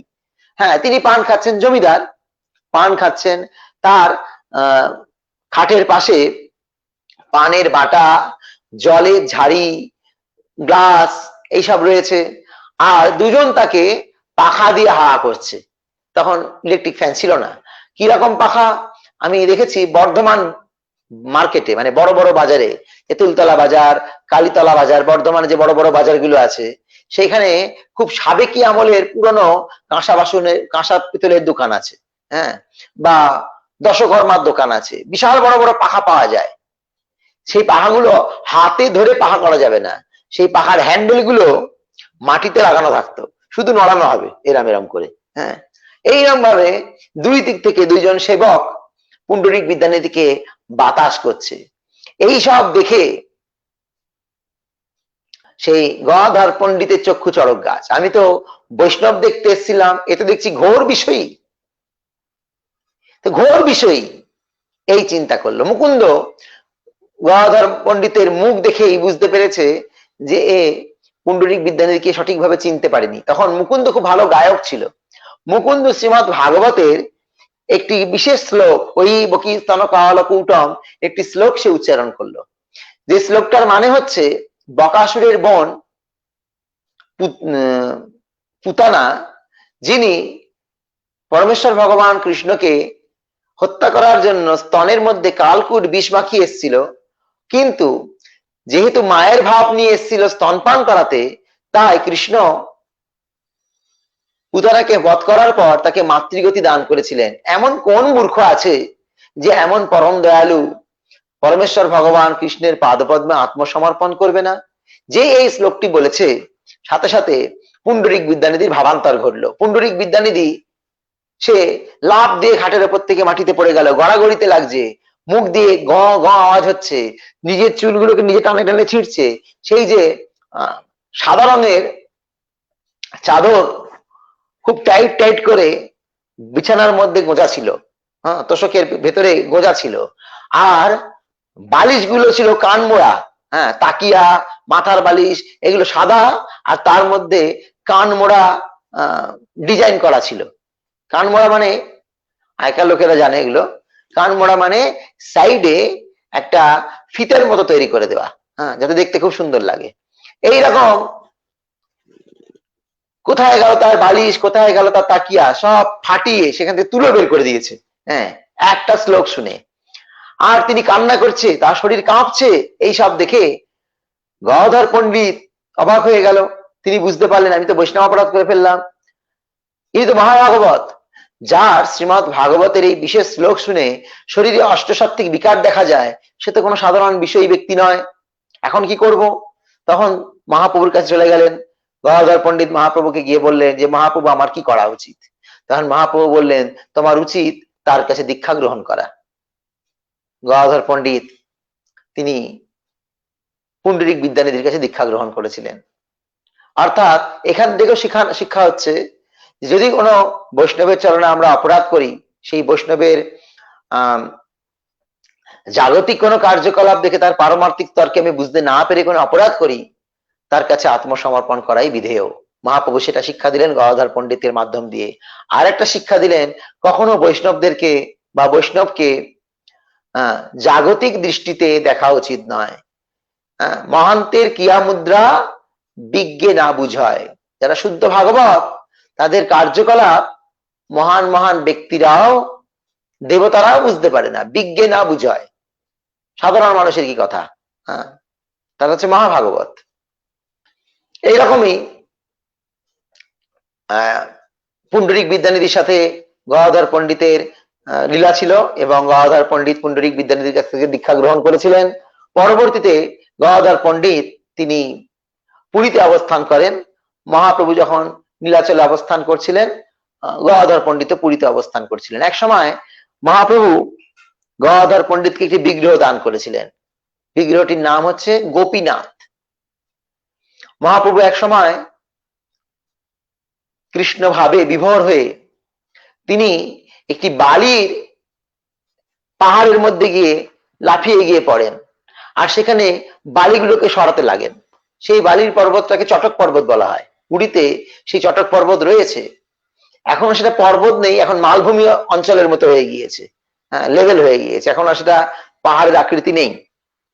তো সেটা কি করে হয়েছিল না, সমুদ্রের বালি ঝোড়ো হাওয়ায় উঠতে উঠতে এক জায়গায় এসে জমা হয়ে স্তূপাকৃতি হয়েছে, পাহাড়ের মতো দেখতে লাগছে। তো সেটাতে মহাপ্রভু গোবর্ধন পর্বতকে স্মরণ হয়েছে, তাকে দেখে, ওই বাড়ির পর্বতকে দেখে মহাপ্রভুর গোবর্ধন স্মৃতি হয়েছে, আর সমুদ্রকে দেখে কালিন্দী স্মৃতি হয়েছে। এইভাবে মহাপ্রভু গোবর্ধন ভেবে সেখানে লাফিয়ে গিয়ে পড়েছেন আর কৃষ্ণ কৃষ্ণ বলে তিনি বালি সরাতে লাগলেন। আর সত্যি সত্যি মহাপ্রভু যখন সেই বালি সরাচ্ছিলেন তখন সেখান থেকে একটি শ্রী বিগ্রহ, কৃষ্ণের শ্রী বিগ্রহ, প্রায় 5-5.5 ফুট উচ্চতা বিশিষ্ট একটি বিগ্রহ তিনি লাভ করলেন। সেই বিগ্রহ লাভ করার পর মহাপ্রভু তার প্রিয় পার্ষদ গদাধর পণ্ডিতকে সেই বিগ্রহ অর্পণ করেন। গদাধর পণ্ডিত সেই বিগ্রহকে নিয়ে একটি বাগিচার মধ্যে খুব সুন্দর সেবা করেন। শ্রী চৈতন্য মহাপ্রভু প্রতিদিন সেখানে যেতেন গদাধর পণ্ডিতের কাছ থেকে ভাগবত শুনতে। গদাধর পণ্ডিতের কাছ থেকে চৈতন্য মহাপ্রভু প্রতিদিন একই লীলা শুনতেন, রিপিট হতো, এটা শেষ হয়ে গেলে আবার ওটা। প্রহ্লাদ চরিত্র আর ধ্রুব চরিত্র, প্রহ্লাদ চরিত্র শেষ হয়ে গেলে ধ্রুব চরিত্র, ধ্রুব চরিত্র শেষ হয়ে গেলে প্রহ্লাদ চরিত্র। কেন না, মহাপ্রভু জগৎকে শিক্ষা দিতে চাইছিলেন যে ধ্রুব আর প্রহ্লাদ কত শিশু বয়সে তারা ভগবত প্রাপ্তির জন্য কতটা নিষ্ঠা তারা দেখিয়েছে, কতটা প্রগাঢ় দৃঢ়তা তাদের ছিল, তার ফলে তারা কৃষ্ণকে লাভ করেছে। এইভাবে শুদ্ধ ভক্তি কিভাবে করতে হয় মহাপ্রভু ওই ধ্রুব মহারাজ আর প্রহ্লাদ মহারাজের শিক্ষাকে শ্রবণ করার মাধ্যমে জগৎকে শিক্ষা দিচ্ছেন। এইভাবে একদিন শ্রী চৈতন্য মহাপ্রভু গদাধর পণ্ডিতের কাছে গেলেন ভাগবত শুনতে, আর গোপীনাথের মন্দিরে প্রবেশ করলেন আর বেরোলেন না। মন্দির প্রবেশ করে দরজা বন্ধ করলেন আর গোপীনাথের শরীরে মহাপ্রভু বিলীন হয়ে গেলেন। অনেকে বলে যে মহাপ্রভু নাকি জগন্নাথের শরীরে লীন হয়েছে, না, কেউ কেউ বলে মহাপ্রভু সমুদ্রে ডুবে দেহত্যাগ করেছে, তাও নয়। মহাপ্রভু একবার সমুদ্রে ডুবে গিয়েছিলেন, আবার যারা জেলে তারা মহাপ্রভুকে তুলে এনেছিল। আর কেউ কেউ বলে যে মহাপ্রভুকে নাকি পুরীর পান্ডারা পিটিয়ে মেরেছে। এটা তো একদমই ভুল কথা, কারণ মহাপ্রভু সাক্ষাৎ ভগবান কৃষ্ণ, তাকে পিটিয়ে মারবে এমন কারো সাধ্য নেই। আর যদি জাগতিক বিচারে বিচার করে আমরা দেখতে চাই, তাহলেও আমরা দেখব যে মহারাজ প্রতাপরুদ্র, সার্বভৌম ভট্টাচার্য, কাশী মিশ্র, এরা ছিল পুরী তখনকার দিনের হর্তাকর্তা বিধাতা, তাদের কথাই শেষ কথা। তো তারা সকলেই ছিলেন শ্রী চৈতন্য মহাপ্রভুর প্রিয় পার্ষদ। তাদের অবস্থায়, তাদের থাকা অবস্থায় চৈতন্য মহাপ্রভুকে পুরীর পান্ডারা পিটিয়ে মারবে, এটা অবাস্তব ছাড়া, অবান্তর কথা ছাড়া আর অন্য কিছুই নয়। তো মহাপ্রভুর সম্বন্ধে আমাদের গৌড়ীয় শাস্ত্রে এইরকম প্রমাণ পাওয়া যায় যে গদাধর পণ্ডিতের সেবিত বিগ্রহ গোপীনাথের শ্রী বিগ্রহে, গোপীনাথের উরুর মধ্যে মহাপ্রভু প্রবেশ করেছেন। তো মহাপ্রভুর অপ্রকটের পর গদাধর পণ্ডিত উন্মাদ হয়ে গেলেন। গদাধর পণ্ডিতকে মহাপ্রভু তার নিজের হাতে লেখা একটি ভগবত গীতা প্রদান করেছিলেন। গদাধর পণ্ডিতের চোখের জলে সেই লেখাগুলো সব আবছা হয়ে গিয়েছিল। তথাপি গদাধর পণ্ডিত কিছুদিন অবস্থান করছিলেন। কেন না, মহাপ্রভু চলে যাওয়ার পর মহাপ্রভুর অসমাপ্ত কাজ সমাপ্ত করার জন্য শ্রীনিবাস আচার্য পৃথিবীতে আবির্ভূত হবেন। আর এই শ্রীনিবাস আচার্য গদাধর পণ্ডিত কৃপা করেছিলেন। মহাপ্রভুর অনেক লীলা তিনি বিস্তারে বলেছিলেন। তো শ্রীনিবাস আচার্য কৃপা করার জন্য গদাধর পণ্ডিত অনেকদিন রয়ে গেলেন। তো গদাধর পণ্ডিত বৃদ্ধ হয়েছে, এখন তিনি আর সেই গোপীনাথের সেবা নিজে হাতে করতে পারেন না। বিগ্রহ অনেক বড়, গদাধর পণ্ডিত বার্ধক্য দশায় একটু কুঁজো হয়ে গিয়েছেন, ভালো করে মালা পরাতে পারেন না, ভগবানের পোশাক পরাতে পারেন না, তিনি মনে মনে চিন্তা করলেন যে আমি নিকটস্থ কোনো বৈষ্ণবের হাতে গোপীনাথের সেবার ভার অর্পণ করে হরিনাম করে দিন অতিবাহিত করব। কিন্তু পরের দিন সকালবেলা যখন গদাধর পণ্ডিত শ্রী বিগ্রহের মন্দির উন্মোচন করেছেন, খুলেছেন, তখন দেখছেন বিগ্রহ আর দাঁড়িয়ে নেই, বিগ্রহ বাবু হয়ে বসে পড়েছে। এখনো আপনারা সেই বিগ্রহকে দেখবেন, সব জায়গায় আপনারা দেখেছেন কৃষ্ণ দাঁড়িয়ে আছে, কিন্তু এই বিশেষ একটি মন্দির পুরীতে রয়েছে যেখানে কৃষ্ণ বাবু হয়ে বসে আছে। হ্যাঁ, বিগ্রহের নাম টোটা গোপীনাথ। টোটা মানে বাগিচা, হ্যাঁ, তো বাগিচায় সেবা হচ্ছিল তাই টোটা গোপীনাথ। কিন্তু সেই বিশেষ বিগ্রহ টোটা গোপীনাথ তিনি গদাধর পণ্ডিতের সেবা ছাড়া অন্য কারো সেবা নেবেন না বলে গদাধর পণ্ডিতের ভক্তি প্রেমে আপ্লুত হয়ে সেই প্রস্তর বিগ্রহ বসে পড়েছেন। এখান থেকে একটা শিক্ষা, বিগ্রহ নয় সাক্ষাৎ ব্রজেন্দ্র নন্দন। আমরা আমাদের বাড়িতে ধাতু দিয়ে মনে করি আমাদের বিগ্রহ পেতলের, মাটির, কাঠের, পাথরের না। যদি আপনার ঠিক ঠিক সেবা হয় ভগবানের প্রতি, ভগবান আপনার কথা অনুযায়ী চলবেন, ভগবান আপনার সেবার জন্য লালায়িত হবেন। এইভাবে গদাধর পণ্ডিতের মহান লীলা সে সমস্ত রয়েছে। আজকে সেই গদাধর পণ্ডিতের শুভ আবির্ভাব তিথি। গদাধর পণ্ডিত হচ্ছেন শ্রীমতী রাধারানীর অংশ, তাই গদাধর পণ্ডিতের মাধ্যমে আমরা শুদ্ধ কৃষ্ণ ভক্তি লাভ করতে পারি। আমাদের উচিত সবাইকে গদাধর পণ্ডিতের শ্রীচরণে প্রার্থনা করা, আমরা যেন তার মতো বৈরাগ্যের পথ অবলম্বন করে শুদ্ধ কৃষ্ণ ভক্তি, গৌর ভক্তি লাভ করতে পারি। হরে কৃষ্ণ। তখন আজকের আমাদের আলোচনা পর্বের পর যদি কিছু প্রশ্ন উত্তর আসছে আমি চেষ্টা করব সেই সমস্ত প্রশ্নের উত্তর দেওয়া। মনে রাখবেন আগামীকাল 3টের সময় আমরা উপস্থিত হব। আবার রুচি এই পরের পঞ্চম বৃষ্টি অর্থাৎ নিষ্ঠার পরে যে রুচি স্তর, সেই রুচি সম্বন্ধে আলোচনা নিয়ে। হরে কৃষ্ণ। তো যার যার প্রশ্ন আছে, প্রিয়ব্রত সরকার প্রশ্ন করছেন, প্রভু হিন্দু ধর্মে 33 কোটি দেবতার কথা শোনা যায়, তার অর্থ কি যদি কৃপাপূর্বক বলেন।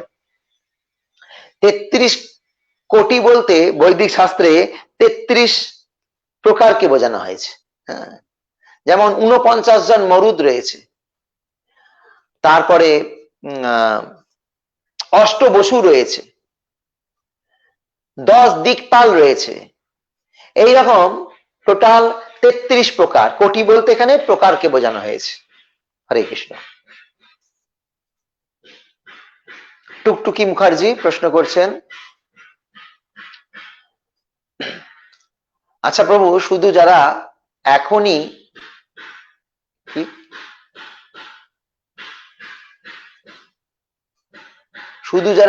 নিচ্ছে তারা কি ভগবানকে কোনো ভোগ গুরুদেবের দ্বারা লাগাতে পারে না? কি এখনই নিচ্ছে মানে? আচ্ছা, যদি কেউ শুকনো ভোগও লাগাতে চায় তাহলে কি ভগবানকে ভোগ লাগাতে পারে? হ্যাঁ, শুকনো ভোগ লাগাতে পারে। আর যদি কৃপা করে বলে, আর আমার একটা রিকোয়েস্ট আছে, যদি একদিন মার্বেলের কি মীরাবাই, আচ্ছা মীরাবাইয়ের লীলা বা গুণমহিমা কৃপা বলতেন তো আমার মতো অনেকেই জানতে পারতাম। চেষ্টা করব মীরাবাই সম্বন্ধে কখনো বলার। তো আপনার প্রশ্ন যে যারা এখনো দীক্ষা নেয়নি তারা কি ভোগ লাগাতে পারে গুরুদেব দ্বারা? ইসকনের সিস্টেম হচ্ছে, যখন কে 4টি নিয়ম পালন করে, আমিষ আহার ত্যাগ করে, নিরামিষ কি বলে নেশা ত্যাগ করে, অবৈধ জীবন ত্যাগ করে, জুয়া ত্যাগ করে, এমনকি সেগুলো স্পর্শও করে না, তখন সে কণ্ঠিমালা পড়ে। কণ্ঠিমালা পড়ার পর তাকে আমরা ভোগ লাগানোর অনুমতি দিই, এবং ভোগ লাগানোর পর যখন সে ভোগ লাগাতে পারে তারপর তার চরণাশ্রয় হয়, চরণাশ্রয়ের পর তারপরে দীক্ষা হয়। আমাদের এটা সিস্টেম।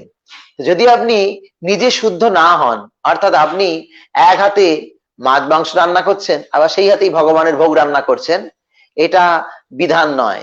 আমি দেখেছি বাড়িতে যখন কোনো শূদ্রের বাড়িতে বা অব্রাহ্মণের বাড়িতে পুজো হতো, লক্ষ্মী পুজো, কালী পুজো, ব্রাহ্মণ বাড়ির তারা ভোগ রান্না করার জন্য দিয়ে যেত, যে এই সামগ্রী দিয়ে যাচ্ছে, একটু ভোগ রান্না করে দেবেন, আমার বাড়িতে ভোগ লাগবে। যদিও সে ব্রাহ্মণ আমিষভোজী, কিন্তু নীতি, নিজেরা রান্না করতে পারে না। কিন্তু আমরা ভক্তি জীবনে এসে শিখলাম যে কি ব্রাহ্মণ আর কি অব্রাহ্মণ। যে ব্যক্তি জীব হত্যা করে সেই ব্যক্তি ভগবানের ভোগ রন্ধনের জন্য অধিকারী নয়। যখন সে এই সমস্ত অপরাধ মুক্ত হবে তখন সে ভোগ রন্ধন করে ভোগ লাগানোর আদেশ পাবে। কৃষ্ণ রাধা প্রভু জপ করার সময় পাপ পা মেলে জপ করতে কি অপরাধ হয়ে যায়? যদি আপনার পায়ে কোনো অসুবিধা হয় সেক্ষেত্রে আপনি পা মেলে জপ করতে পারেন, কিন্তু সাধারণত ভগবানের নাম জপ করার সময় আমার বসাটাও যেন সাত্বিক হয়। সেটা দেখতে হবে না, আমি যেন ভালোভাবে ভগবানের নাম করার সময় বসতে পারি। স্মৃতি মঞ্জুরি মাতাজি বলগোনা থেকে প্রশ্ন করেছেন, প্রভু জপে যদি রুচি কমে যায় তাহলে কি করা উচিত? কি করলে জপে রুচি ফিরে আসবে? জপ সম্বন্ধে যে সমস্ত শাস্ত্রে আলোচনা রয়েছে সেই আলোচনা শ্রবণ করতে হবে, হরিনামের কাছে প্রার্থনা করতে হবে, নাম প্রভু কৃপা পূর্বক আমার জিহ্বায় স্ফূর্তি লাভ করুন। জপের জন্য বিভিন্ন অষ্টকম আছে, নামাষ্টকম, সেই নামাষ্টকম পাঠ করতে হবে। সর্বোপরি গুরুদেবের কাছে, চৈতন্য মহাপ্রভুর কাছে প্রার্থনা করতে হবে। এইভাবে ধীরে ধীরে আবার রুচি ফিরে আসবে। অঙ্কিতা প্রসাদ বুদবুদ থেকে, প্রভু ভগবান যা চায় তাই হয়, উনি যাকে নিয়ে যেতে চান তাকে কেউ বাঁচাতে পারে না, তাহলে বৈষ্ণবদের প্রার্থনা করলে কি তাকে বাঁচানো যাবে? বৈষ্ণবদের প্রার্থনা করলে কি তাকে বাঁচানো যাবে? যখন শ্রীশ্রীমৎ ভক্তিচরণ স্বামী মহারাজ আর শ্রীশ্রীমৎ পঙ্কজাঙ্গির প্রভুর সময় সারা বিশ্বে তাকে কত প্রার্থনা হয়েছে, কিন্তু তারা আমাদেরকে ছেড়ে চলে গেছেন। এটা কি করে বুঝবো যে প্রার্থনা কত বা কিছু শক্তি আছে কি নেই? কৃপা করে বলবেন। খুব সুন্দর প্রশ্ন। আপনার প্রশ্নের প্রথমেই উত্তরটা রয়েছে। আপনি বললেন উনি যাকে নিয়ে যেতে চান তাকে কেউ বাঁচাতে পারে না। তো ভগবান যাকে নিয়ে যেতে চান, তো ভগবান কোন ভক্তের প্রার্থনা হয়তো শোনেন, কোন ভক্তের প্রার্থনা শোনেন তখন যখন দেখা যায় যে সেই ভক্তকে এই জগতে প্রয়োজন আছে, তাকে রাখে। আর যখন ওই ভক্তের ইচ্ছা থাকে এই জগতে থাকার কোন একটা বিশেষ কাজের জন্য, তখন থাকেন, তখন রাখেন। কিন্তু ভক্তের ইচ্ছা নেই আর ভগবানেরও অন্য কোনো সেবায় তাকে নিয়ে যাওয়ার খুব প্রয়োজন রয়েছে, আমরা কতটুকুই বা ভক্ত হয়েছি যে আমাদের প্রার্থনা ভগবান গ্র্যান্ট করবেন, তাই ভগবান নিয়ে যান। তিনটি উদাহরণ যখন আপনি বললেন, তিনটি ঘটনা। শ্রীশ্রীমৎ ভক্তিচরণ স্বামী গুরু মহারাজ তিনি 2012 সালে প্রভুপাদের ব্যাস পূজায় গ্লোরিফিকেশনের সময় প্রভুপাদকে বলছিলেন গ্লোরিফিকেশনে যে প্রভুপাদ আপনি আমাকে যে দায়িত্ব দিয়েছেন সেগুলো আমি সুসম্পন্ন করেছি, যদি আপনি মনে করেন যে আমি আপনার কাছে ফিরে গিয়ে আপনার সেবায় নিযুক্ত হব তো আমাকে আপনি নিয়ে যেতে পারেন। তাহলে 2012-তে হয়েছে, আর 2020-তে হয়তো আরো প্রভুপাদের কিছু দায়িত্ব ছিল, সেটা প্রভুপাদ ওনাকে দিয়ে করিয়েছেন। তারপরে 2020-তে উনি প্রকট হলেন। পঙ্কজাঙ্গির প্রভুর ক্ষেত্রে 1996-এ একজন মাতাজি স্বপ্ন দেখলেন যে সেই মাতাজি স্বপ্ন দেখছে, নৃসিংহদেব বলছে যে আমি আমার প্রিয় এক ভক্তকে, প্রিয় এক পূজারীকে ফিরিয়ে নিয়ে যেতে চাই, নৃসিংহদেব বলছে। তো মাতাজি তখন ঘুম থেকে ঘুমোতে ঘুমোতেই বলছে যে হে নৃসিংহদেব, দয়া করে নিয়ে যাবেন না, ওনারা আমাদের প্রাণ, ওনারা আমাদের প্রেরণা, নিয়ে যাবেন না। তো নৃসিংহদেব তখন বলেছে ঠিক আছে, তাহলে তোমাদের সংস্থার কোনো একজন গুরুদেবকে নিয়ে যাব, আমার প্রয়োজন আছে। ঠিক সেই বছরেই 1996 সালেই মার্চ মাসে গৌর গোবিন্দ স্বামী মহারাজ, যিনি উড়িষ্যায় খুব তীক্ষ্ণ প্রচার করতেন, সেই গৌর গোবিন্দ স্বামী মহারাজ অপ্রকট হয়ে গেলেন। তো ভগবানের প্ল্যান আছে, কাউকে তিনি নিয়ে যাবেন। একইভাবে ওং বিষ্ণুপাদ শ্রীশ্রীমৎ জয়পতাকা স্বামী গুরু মহারাজ তিনি যখন 2008-এ তিনি যখন অসুস্থ হয়ে পড়লেন, অসুস্থ হয়ে পড়ার পর কোমায় চলে গেলেন, তারপরে যখন জ্ঞান ফিরে আসলো, মায়াপুরে আসলেন মার্চ মাসে, অক্টোবরে হয়েছিল অ্যাক্সিডেন্ট, মার্চে আসলেন। মার্চে আসার পর কিছু ভক্ত গুরু মহারাজকে জিজ্ঞেস করলেন যে গুরু মহারাজ, আপনি এত কষ্ট পাচ্ছেন, আপনি এত কষ্ট সহ্য করছেন।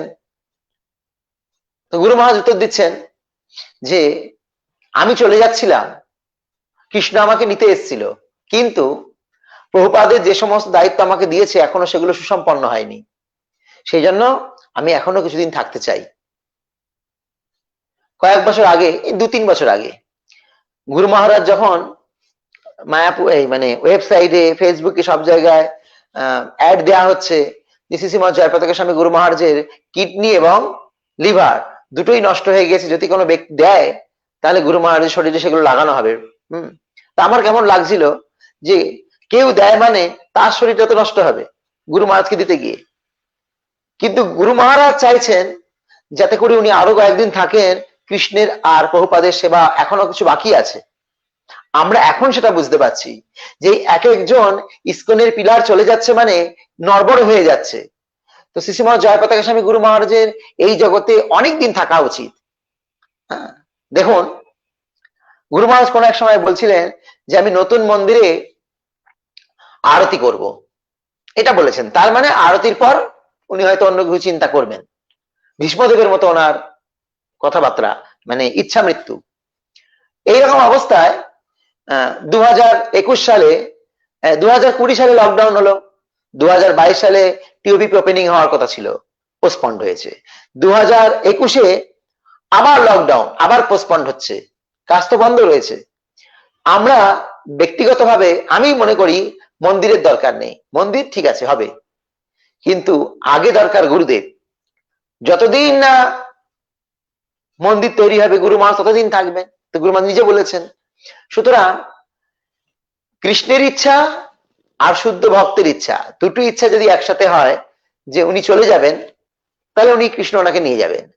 ভক্ত যদি চায় যে আমি থাকবো, আমার গুরুদেবের সেবা এখনো কিছু বাকি আছে, কৃষ্ণ যদি চায় না তুমি চলো, কিন্তু ভক্ত যদি চায় না আমি থাকবো, আমার গুরুদেবের ইচ্ছা কিছু বাকি আছে পূরণ করতে, তো ভগবানকে তখন তাকে রাখে। আর সেই সময় ভক্তদের প্রার্থনা কার্যকরী হয়। আমরা দেখতে পাচ্ছি যে ভক্তরা গুরু মহারাজের জন্য প্রার্থনা করেছে, গুরু মহারাজ রয়েছেন। ভক্তিচর গুরু মহারাজের ক্ষেত্রে প্রার্থনা হয়েছে, কিন্তু ভক্তিচর গুরু মহারাজকে কৃষ্ণ নিয়ে গিয়েছে, প্রভুপাদ নিয়ে গিয়েছে। তো এটা অচিন্ত ব্যাপার, এগুলো আমাদের বোঝার বাইরে। কিন্তু এটা মানতে হবে যে অবশ্যই কৃষ্ণ ভক্তের প্রার্থনা শোনেন। বৈষ্ণবের নিবেদনে কৃষ্ণ দয়াময়, এহেন পামর প্রতি হবে না সদায়। বৈষ্ণব নিবেদন ভক্তি বিনোদ ঠাকুর বলেছেন কৃষ্ণ শোনে। সুদীপ প্রভু প্রশ্ন করছেন, শ্রী বিষ্ণু বামন অবতারে ওনার তৃতীয় পা রাজা বলির বুকে না মাথায় রেখেছিল, মাথায়। আর একটি প্রশ্ন, ভগবান কেন অবতার রূপে অবতীর্ণ হন, যদি কৃপা করে বলবেন। অবতার শব্দের অর্থ হচ্ছে যিনি অবতীর্ণ হচ্ছেন, অবতার কোন রূপ না, যিনি অবতীর্ণ হচ্ছেন, যিনি ওপরে আছেন, ওপর থেকে নিচে আসছেন। যেমন আমরা বলি যে ভারতের প্রধানমন্ত্রী মাননীয় নরেন্দ্র মোদী এই মুহূর্তে ফ্লাইট থেকে অবতীর্ণ হচ্ছেন, ঠিক তেমনি ভগবান শ্রীহরি তিনি গোলক থেকে এই জড়জগৎ অবতীর্ণ হচ্ছেন, অবতীর্ণ হন বলে অবতার।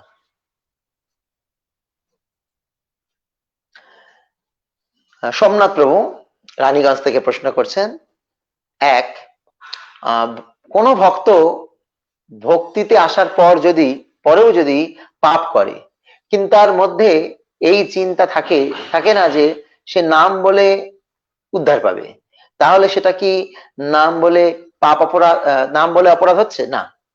সেটা হচ্ছে না, কারণ সে তো অজ্ঞাতবশত পাপ করে ফেলছে।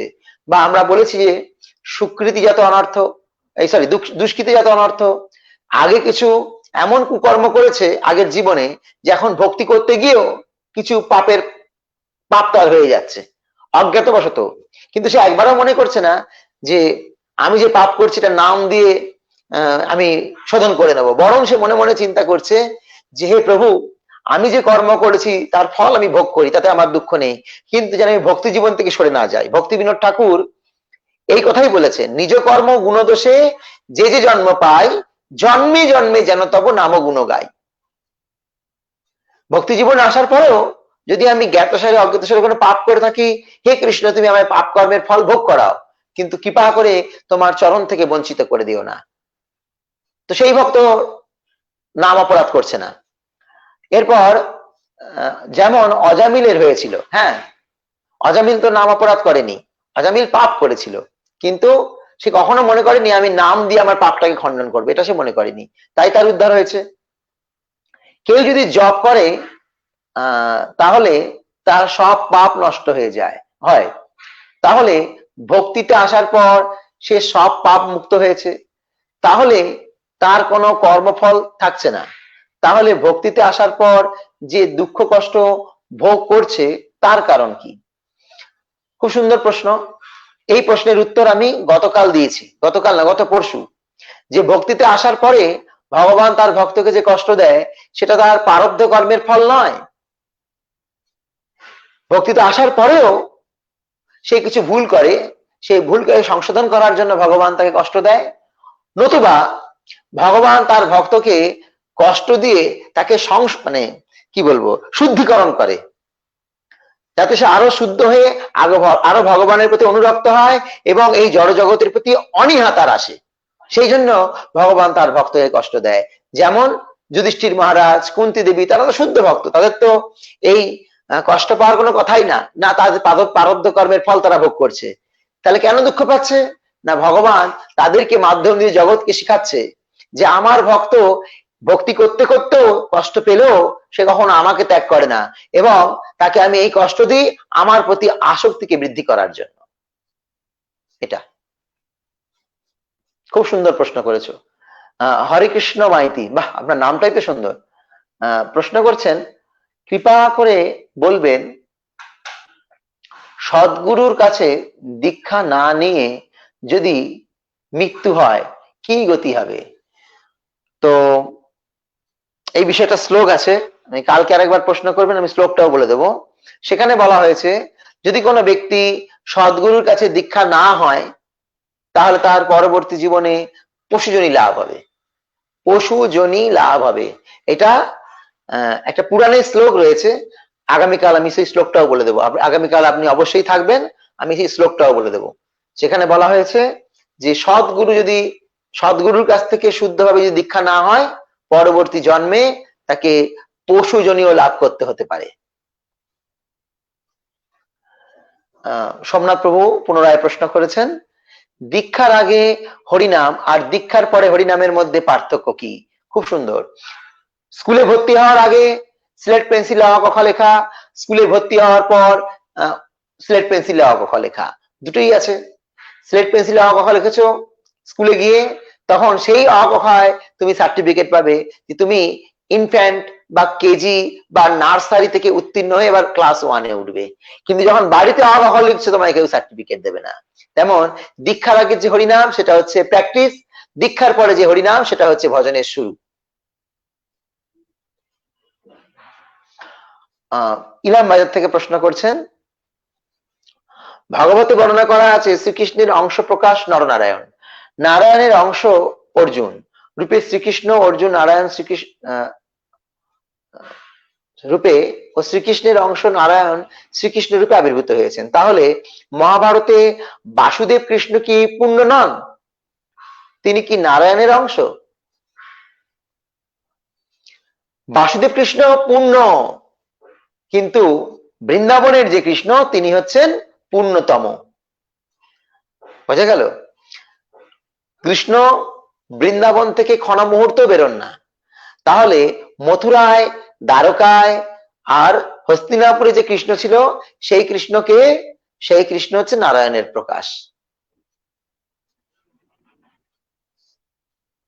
পিরু বাগদি পানাগড় থেকে প্রশ্ন করছেন, প্রভু পুরুষোত্তম মাসে শুকনো তুলসী কাষ্ঠ দিয়ে ভগবানকে আরতি করা হয়, পুরুষোত্তম মাস বাদ দিয়ে আর কোন মাসে তুলসী কাষ্ঠ দিয়ে আরতি করা কি যায়? হ্যাঁ, যায়।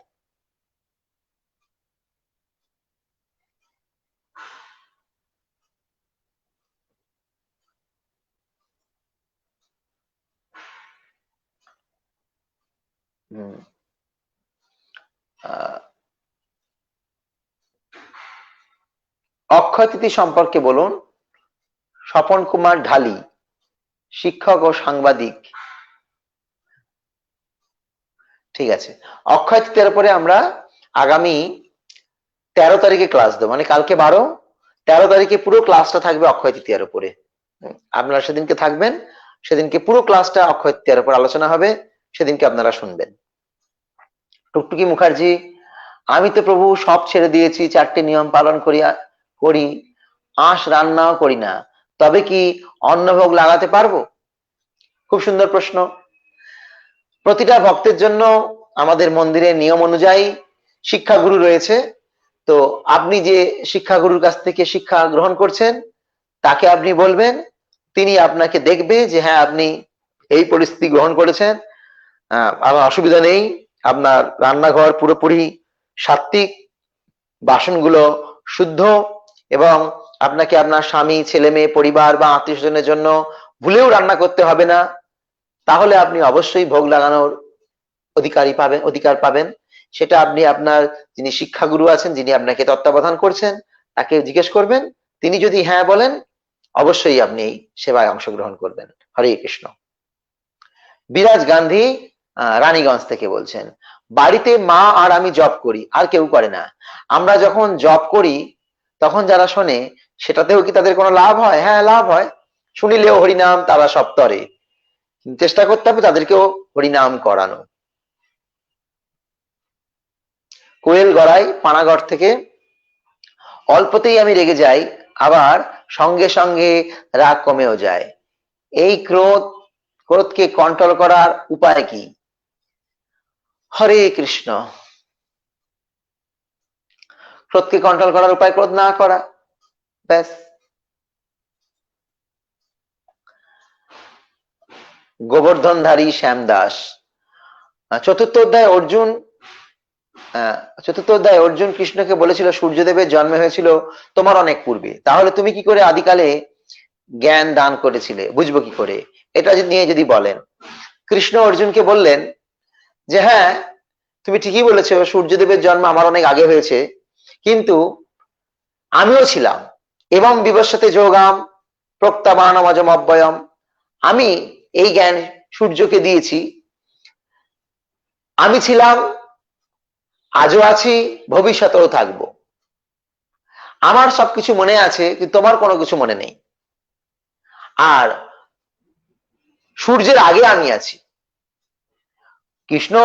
অর্জুন কৃষ্ণকে মনে করছে সে তার পিসুত মাস্ত ভাই, কিন্তু কৃষ্ণ বলছেন না, আমি সূর্যের আগেও ছিলাম। কখন বলেছেন? অষ্টম অধ্যায়ের দশম অধ্যায়ের অষ্টম শ্লোকে, অহং সর্বস্ব প্রভব মত্ত সর্বং প্রবর্তাতে, আমার থেকে সব সৃষ্টি হয়েছে। কি কি সৃষ্টি হয়েছে সেটা বিভূতি যোগে পুরোপুরি বলেছে, যে এই পৃথিবীতে যা স্থাবর জঙ্গম যা কিছু দেখছো সবই আমার সৃষ্টির বিকার মাত্র, আমার থেকেই সব সৃষ্টি হয়েছে। সুতরাং অর্জুন পরে বুঝতে পেরেছেন যে হ্যাঁ কৃষ্ণই সূর্যকে এই জ্ঞান দিয়েছেন, দিব্য জ্ঞান।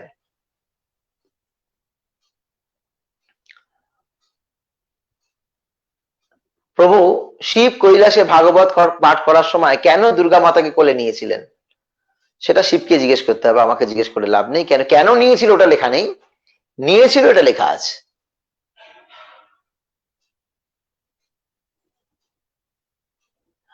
বিশ্বজিৎ পাল অন্তিম প্রশ্ন, তিনি প্রশ্ন করছেন,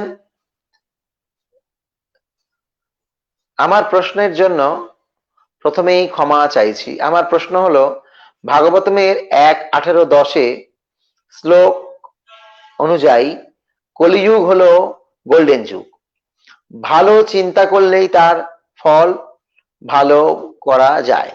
তাহলে আমরা এত টাকা খরচ করে পূজার আয়োজন করি কেন? এটা এত টাকা খরচ করে প্যান্ডেল বানাই, ধুমধাম মন্দির, কি দামি দামি মন্দির, কৃষ্ণের মন্দির কেন বানাই? সেই টাকা তো দেশের বেকারদের কর্মসংস্থানের, গরিবদের সাহায্য করা যায় নাকি? খুব সুন্দর প্রশ্ন। তো যদি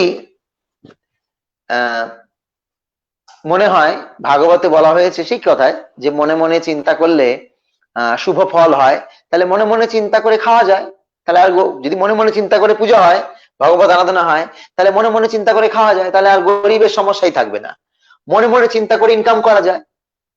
যদি ইনকাম করার জন্য নিজেকে যেতে হয়, খাওয়ার জন্য চিন্তা করতে হয়, ব্যবস্থা করতে হয়, তাই ভগবানকে আরাধনা করার জন্য আমাদেরকে মন্দির বানাতে হবে। ভক্তি সিদ্ধান্ত ঠাকুর বলেছেন যে ভগবানের মন্দিরগুলি হচ্ছে প্রকৃত হসপিটাল। বাইরে যে সমস্ত মন্দির তৈরি হচ্ছে সেই মন্দিরের কথা বলা হচ্ছে না। মন্দির মানে হচ্ছে যেখানে আধ্যাত্মিক শিক্ষা প্রদান করা হয়। লোকে বড় বড় কলেজ তৈরি করছে, বড় বড় হসপিটাল তৈরি করছে, কি জন্য? উচ্চ শিক্ষা দেওয়ার জন্য আর উচ্চ পরিষেবা, স্বাস্থ্য পরিষেবা দেওয়ার জন্য। ঠিক তেমন মন্দির হচ্ছে আধ্যাত্মিক উচ্চ শিক্ষা দেওয়ার জন্য আর আধ্যাত্মিক আত্মার কল্যাণের জন্য। তার জন্য কোটি কোটি টাকা ব্যয় করলেও কোনো অসুবিধা নেই। ভক্তিসিদ্ধ ঠাকুর সেই সম্বন্ধে বলেছেন যে বহু টাকা খরচ করে হসপিটাল বানানোর থেকে একটা মানুষকে শুদ্ধ কৃষ্ণ ভক্ত বানানো অনেক বড় সমাজ সেবা।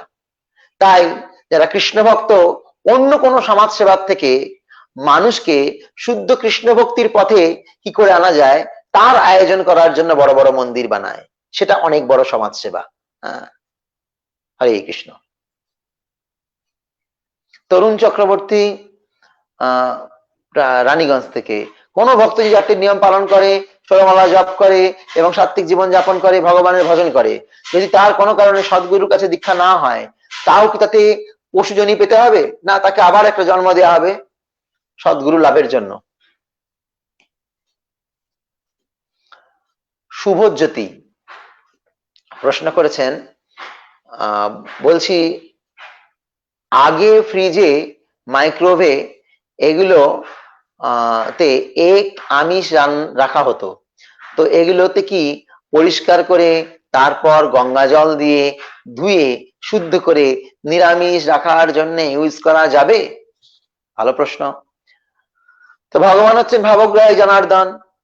যদি তোমার নতুন কোনো কিছু কেনার সামর্থ্য না থাকে তাহলে ওগুলোকে শুদ্ধিকরণ করলে চলবে, কিন্তু যদি তোমার কেনার সামর্থ্য থাকে তাহলে অবশ্যই নতুন কিনে সেগুলোকে বাদ দিয়ে ব্যবহার করা উচিত।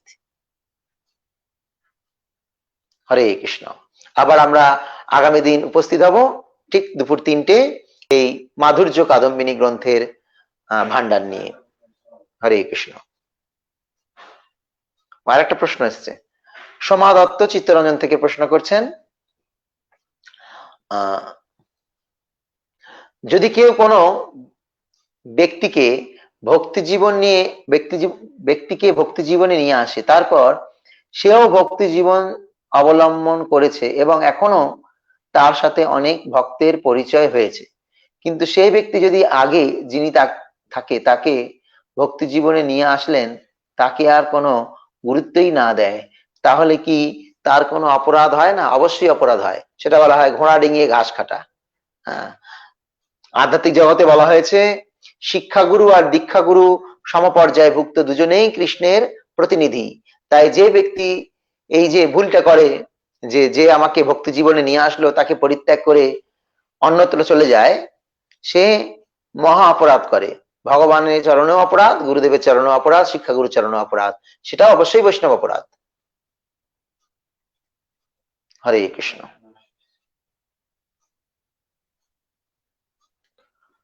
সন্দীপ পাল প্রশ্ন করেছেন, হরে কৃষ্ণ মহামন্ত্রের মধ্যে রাধা নাম আছে, সেটা যদি এক্সপ্লেন করেন দয়া করে।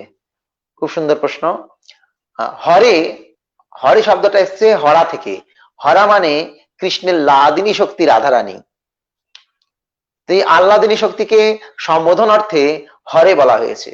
তাই আমরা এই হরে কৃষ্ণ মহামন্ত্রের মধ্যে 8 বার রাধারানীর নাম উচ্চারণ করি। হরে কৃষ্ণ কৃষ্ণ কৃষ্ণ হরে হরে, হরে রাম রাম রাম হরে হরে। যেমন যদি এটা বলা হতো রাধা কৃষ্ণ কৃষ্ণ কৃষ্ণ রাধে রাধে, রাধে শ্যাম শ্যাম শ্যাম রাধে রাধে, একই হরে কৃষ্ণ। এটাই রাধা নামটা ভগবানের খুব প্রিয়। কিন্তু আবার রাধা নাম উচ্চারণ করতে গিয়ে কোনো অপরাধও হতে পারে। সেই জন্য রাধা নামটাকে সম্বোধনার্থে হরে বলে সম্বোধন করা হয়েছে। হরে কৃষ্ণ। ধন্যবাদ।